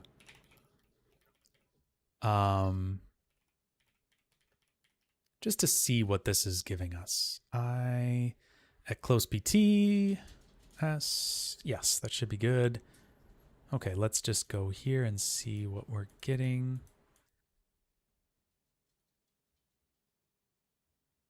Getting anything?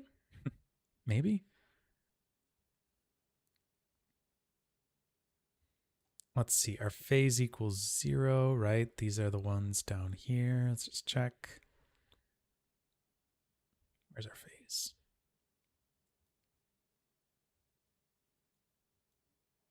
Let's see. Do we have? I mean, we've got to have some that have neighbors, right?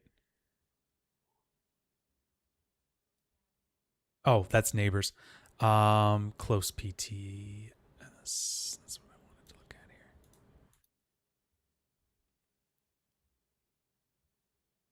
Oh, the input's not configured. Thank you, sir. Thank you very much. That is correct.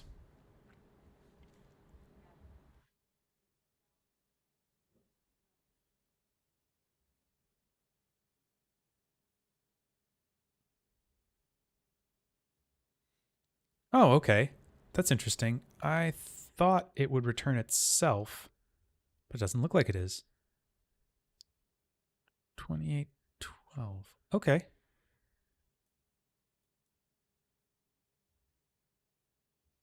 Oh, that's weird. It is returning itself, but as the second one? That's weird.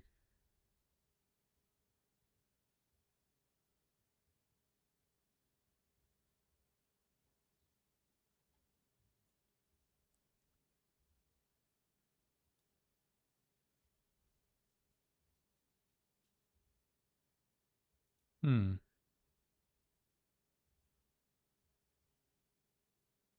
Let me just see something here. I'm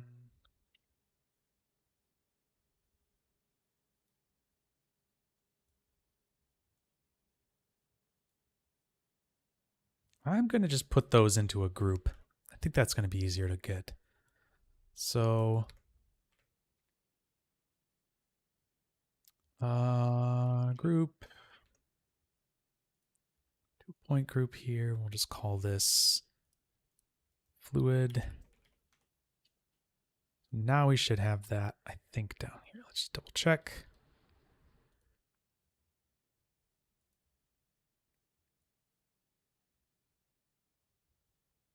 Yep. All the top ones are fluid. There we go. Perfect. Let's come back over here. Let's pull up the help again. Let's look at the code. Actually, yeah, maybe it would be better to do this.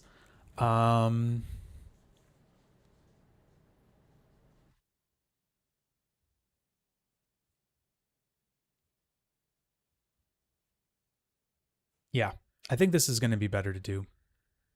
So we need a point group first here. So let's do fluid like so. Let's bring this back. Get a couple frames here. Once it hits it. Cool. Okay. That's exactly what we wanted. We don't have, so if we look here, if we scroll down, we'll see that we have some, like here. These are all, like if we look at this, let's see here. I'm going to say close PTS and let's do phase. So these are all phase 0. So these are all paper. However, only some of them have points that are close to it. And so what we can do here is we can actually say, yeah, this should be great. Might even be able to make this smaller. Let's see. What if we do that? Nope, that's nothing. 2.01 really not returning anything? Okay, cool. So let's do that. We'll do 0.02. Seems to be working fine. Great. And so what we'll do is we'll say, we can probably comment this out for right now. Let's just say if the length, so this is the length of the array, we'll say if length of close PTS is greater than or equal to 1, we're going to do this. And let's just say f at wet, say plus equals some value. And what we could actually do just to make this even more fun is let's just say float wet ink is going to be set to ch. We'll just call this wet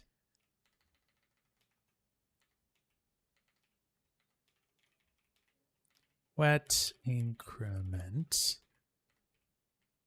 like so. And we'll say plus equals wet inc. And let's add that in there. And the wet increment can be, let's do 0.025. And so what we should see is some of this wetness should go up, hopefully.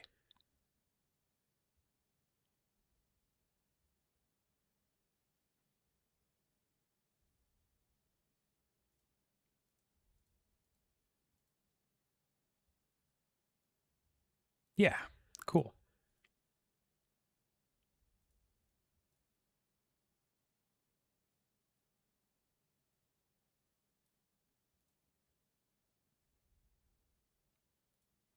So we could do it even smaller.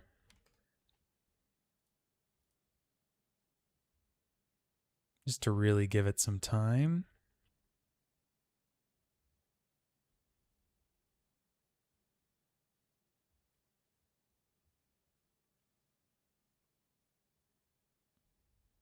And let's do a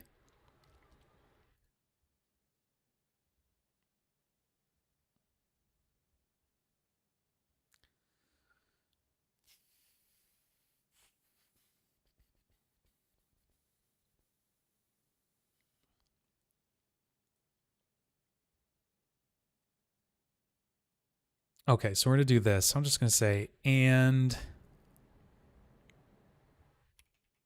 f at wet is less than or equal to 1. Let's try that. See how that works. Deep Thoughts by Peter? Hi, Lucas. How's it going, man? I don't know what deep thoughts I'm having, but there we go. Cool.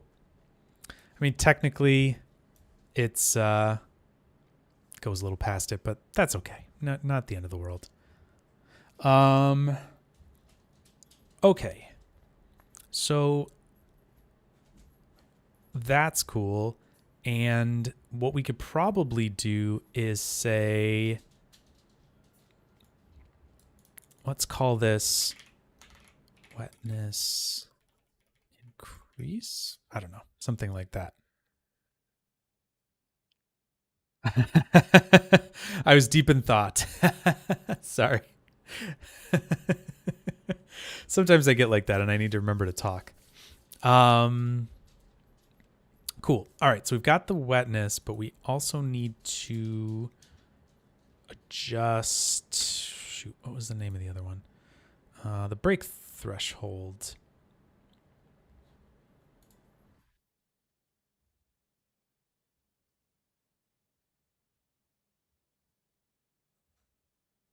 Okay.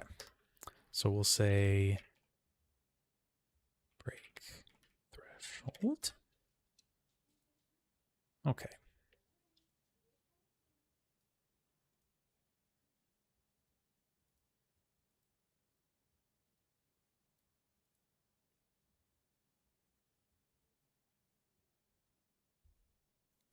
So the interesting thing here is some of these things that are getting wet, obviously these points, don't have a breaking threshold because they're not on the edge here.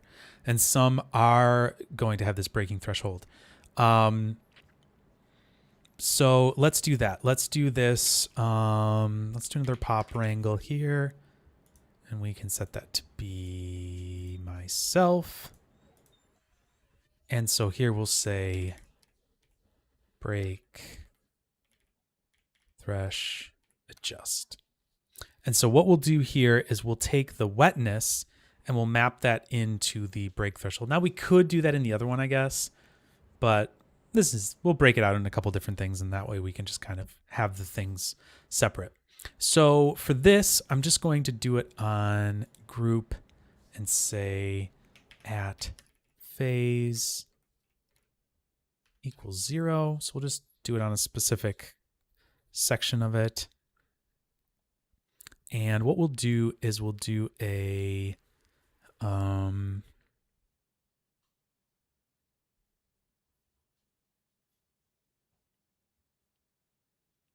let's see. So we're going to want the wetness to come in and remap to a value that we're going to adjust the breaking threshold based on.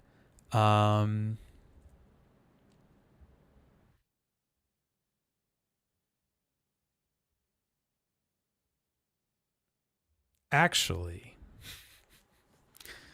as I'm thinking about this,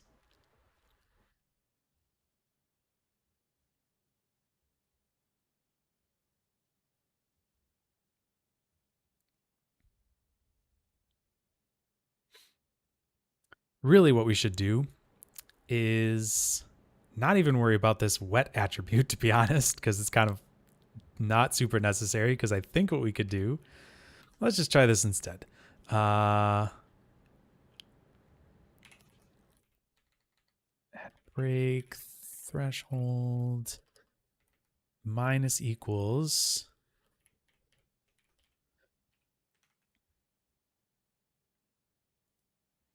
and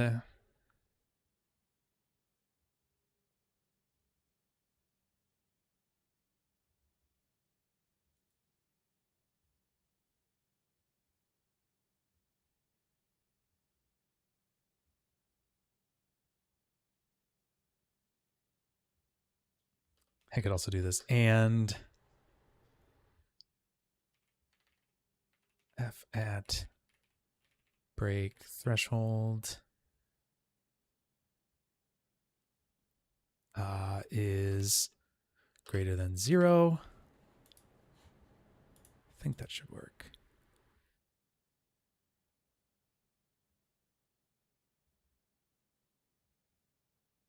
Yep. It does work. So what we should do is maybe make this a little less.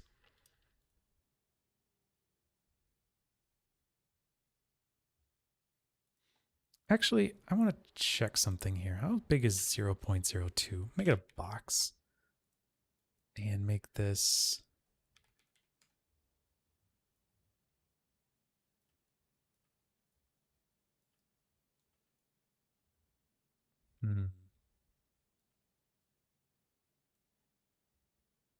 Interesting. I think we can make that smaller, and I'm going to. Totally pointless to have this wetness in here now, but hey, here we are. Let's change this to 0.01.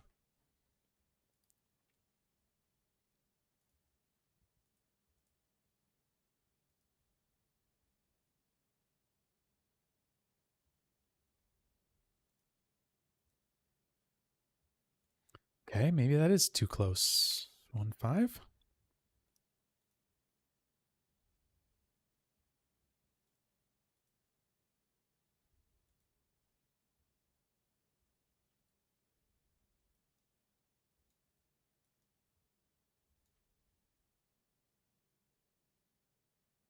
Yeah.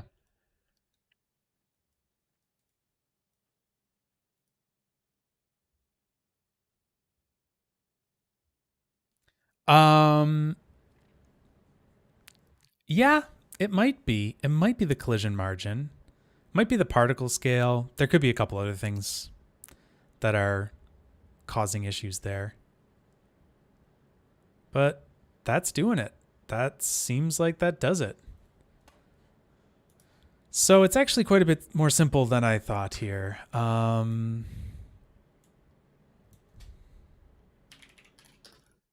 call this big by proximity. And I am not using the wetness at all now, actually, because I did not need that even, not even close. So, yeah, so basically all I'm doing is using, just to answer your question, the wetness doesn't need to even exist, honestly. So I could probably just get rid of this. I think. Get rid of this. And then let's just double check this is going to work.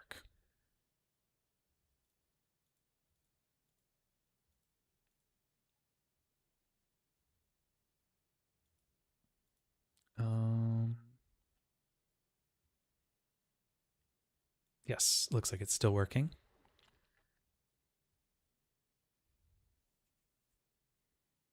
Yeah, so really all we're doing is we're just looking at the proximity of these points to the paper, basically, and breaking based on that.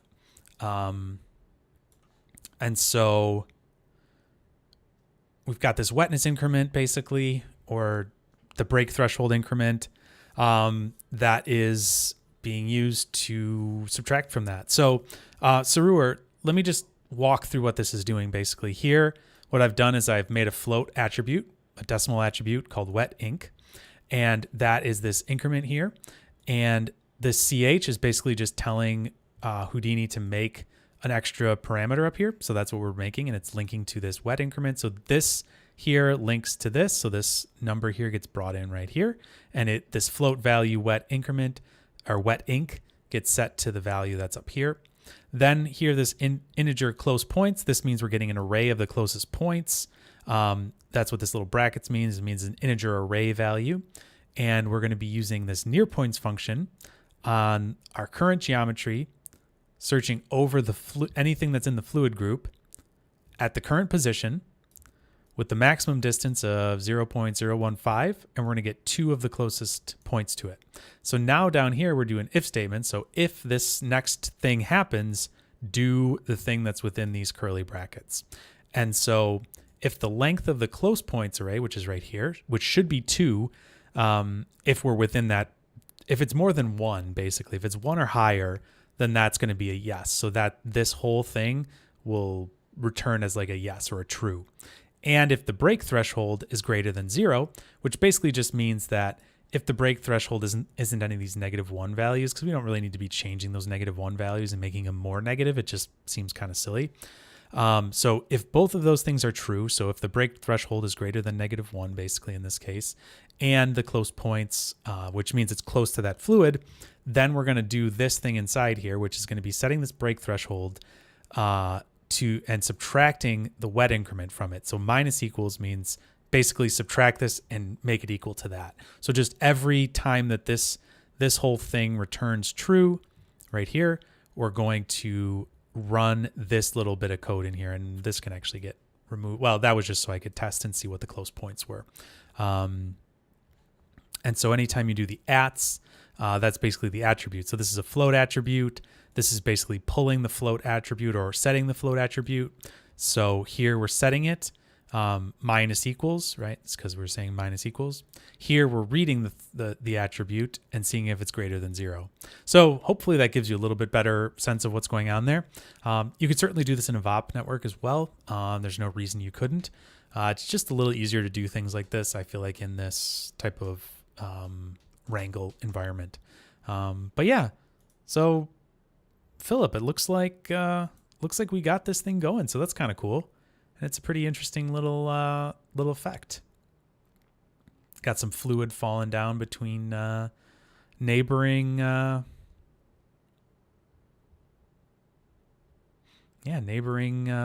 pieces of paper, and it's pretty cool. I mean, one thing I definitely would say is that it would make sense to possibly set these breaks to be a little bit more interesting. I just did it super quick, but you could certainly, make a better breaking setup for these cutting setup. They're pretty rough. The other thing too is I wonder if this is a little bit lower, if you'll see more interesting breaking happening here. Not 100% sure. I mean, it'll definitely take longer. Obviously, we can adjust the amount of time it's going to take for it to break through those joints, basically. And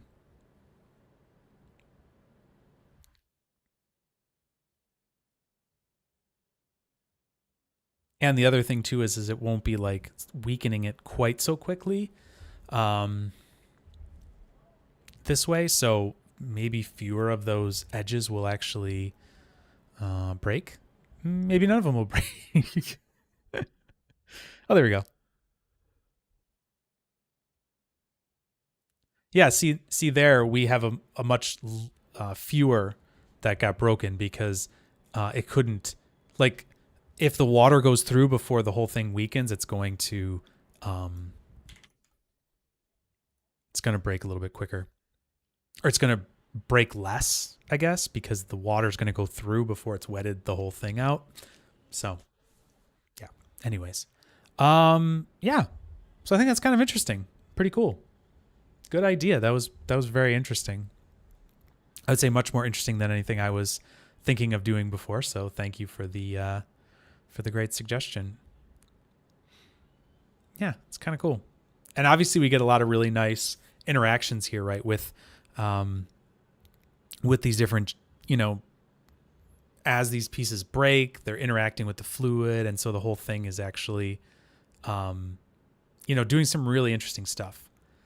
So I think it's Vellum is just fun because there's so many cool things going here. So multi-solver? No, no, no, no. Just Vellum. Just Vellum. That's all you want. Yeah, Vellum, grains, and cloth. That's all it is.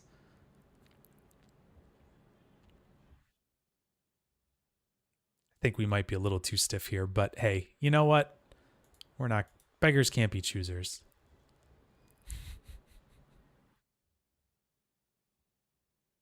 You know, you can always go in and tweak to your heart's content. But there we go. Cool deal. Yeah, so I think that's if you shoot the water at the cloth, well, it does still have a breaking threshold, right? So if you brought this fluid way higher, like up here, um, and let it drop,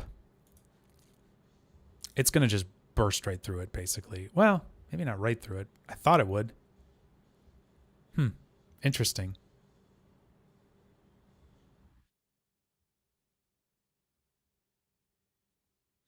Funny how all layers bounce the same way, even when the other two haven't caught the water yet. Um, yeah, it's just you just need some more damping in there or something to like to stop it from from doing that. So if I did paper towels, how many steps do I have on here? Yep. So if I did this and maybe damp this, maybe let's see if that'll do it.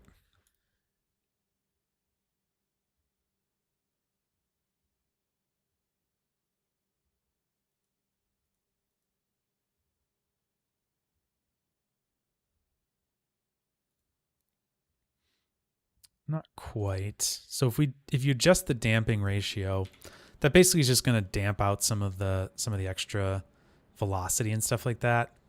Um, Also, if you do this with more sub steps, you should get less bouncing.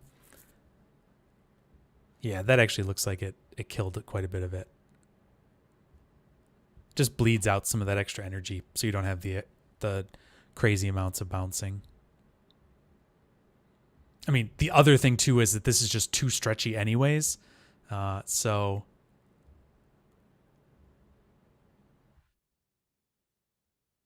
yeah, the gravity does need to do its thing for sure.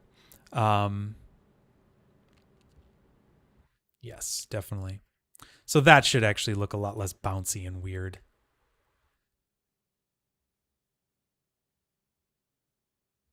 The other thing you would do is you probably would want these bends here to be a little more stiff, I would think. So maybe like this. Gosh, honestly, I almost wonder if it would be even like up here. Let's see.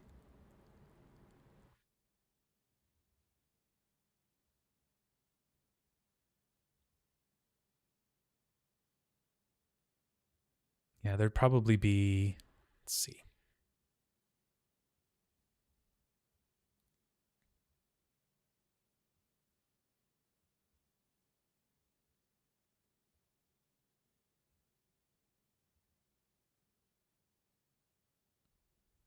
Yeah. Like that's probably, I mean, slightly more. Wonder if the code is overriding the initial break thresholds. No, it shouldn't be. I'd have to look at it, but no, it shouldn't be because it's only overriding the thresholds once it's only actually subtracting from the threshold when it's close. So it can't do it until the liquid is like literally touching it, and even at that, it's only taking out a little bit each time. So it's definitely not overriding it. So yeah, it just would have to be probably a lot further, I guess, that it would hit it from before those things would. Yeah. So there you can see we have a little bit stiffer, joint there. That's when it breaks through, you'll see it just kind of goes. Boom. So yeah, you can obviously adjust these things to your heart's content, but I'm just going to put it back to there, I guess. Emit the water every 30 frames. Cool. All right. Well, I think that's where we're going to end this for tonight because I don't really have time to do much of anything else here. Guess I made that paper too strong. Just never gonna break it. Yeah, you guys are welcome. I think this one was a lot of fun. So thanks for the suggestions. And yeah, I might put something out on the Discord and figure out what I want to do with those topic suggestions because I feel like I need to clean through some of them. And I'm not sure to what extent, but I just feel like I'm kind of like I forget what I've even done sometimes. I've tried to mark them all as best I can and like say what's been streamed and everything. So anyways, that's maybe for another conversation for another day. But that is everything we're going to do tonight. I'll throw this up online. So if anybody wants to play around with it and see the stuff that we did or, whatever, play around with it on your own, you'll be able to. But for now, I think we're just going to say that's about it and wrap everything up here. So yeah, thanks everybody for joining and chatting and that type of thing. And really appreciate you all being here and for input and comments and all that kind of stuff. So until next time, I'll see you guys later and have a good night. Bye, everybody.